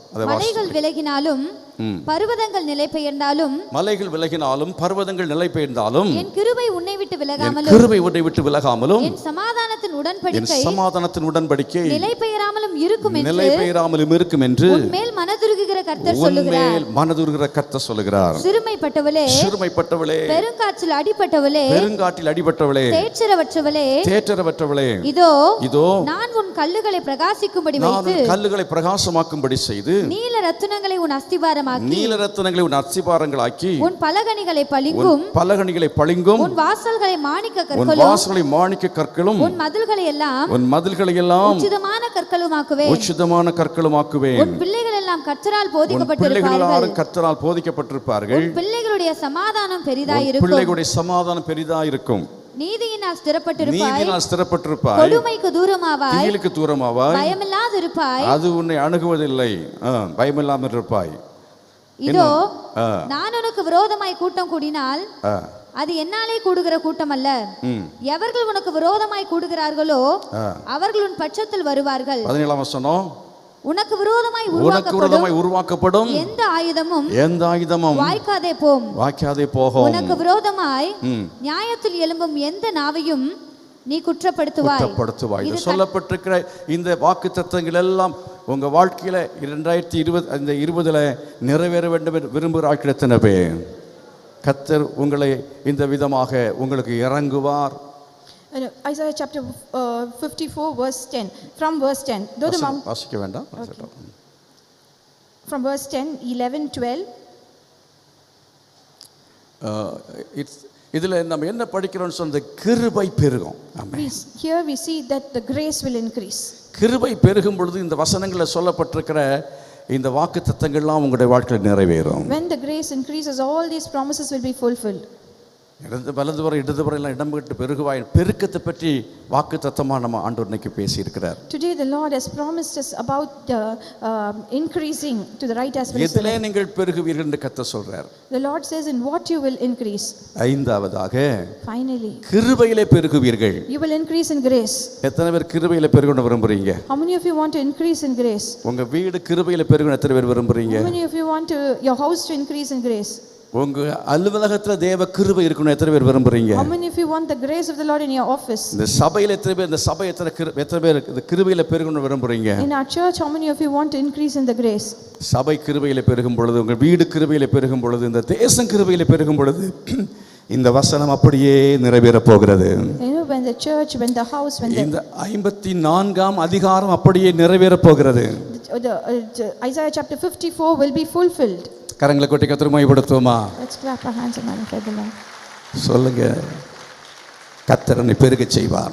Please tell that the Lord will increase. எத்தனை பேர் விசுவாசிக்க கர்த்தரனை பெருக செய்வார்? How many of you believe that the Lord will increase எத்தனை you? பேர் கர்த்தர் என்னை பெருக செய்வேன்னுட்டு தேவ சமூகத்தில் நீங்க இந்த வசனத்துக்கு ஒப்பு கொடுக்க விரும்புறீங்க? How many of you want to commit yourself in the presence of the Lord? தேவ சமூகத்தில் எல்லாரும் எழுப்பி நிற்போமா? Let's stand up in the presence. எல்லாரும் எழுப்பி நிற்போம். Let's arise. Oh, hallelujah. Glory to God.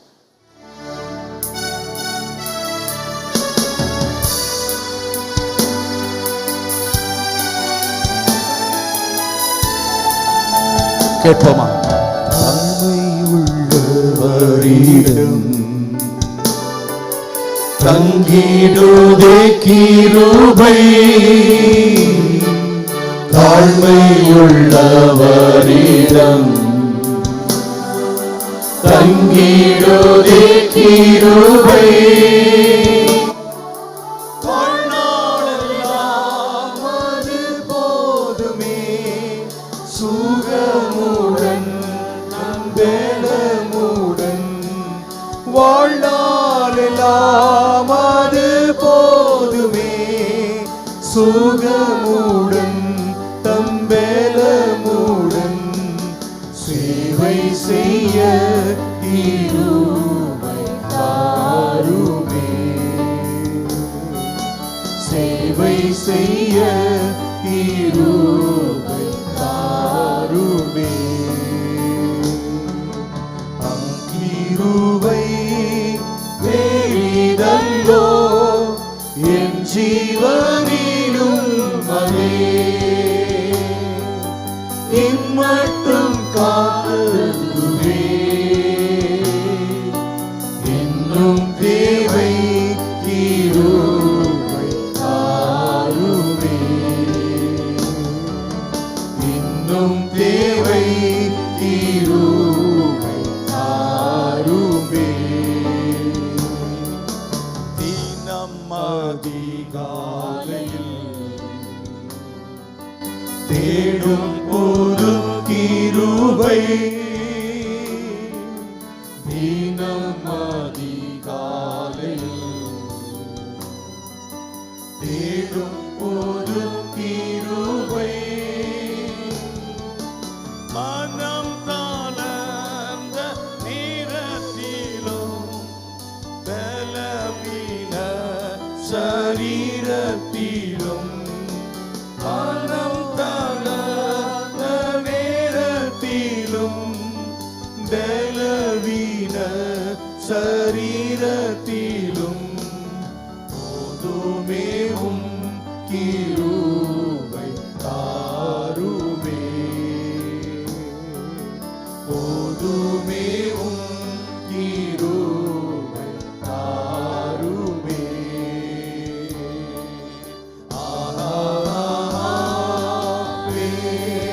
Hallelujah.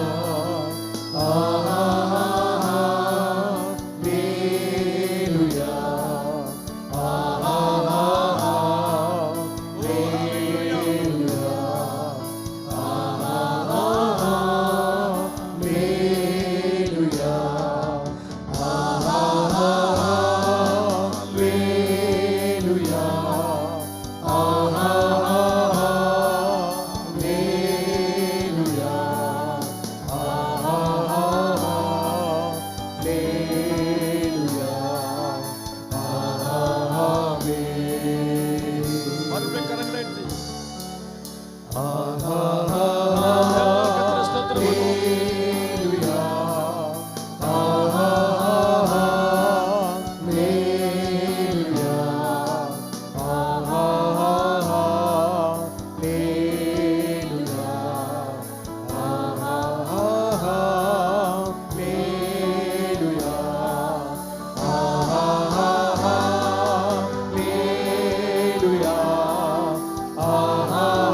எங்களை அதிகமாய் நேசிக்கிற பரலோக பிதாவே, இந்த அருமையான அதிகாலை வேலைக்காய் ஜெபிக்கிறோம் ஆண்டவரே.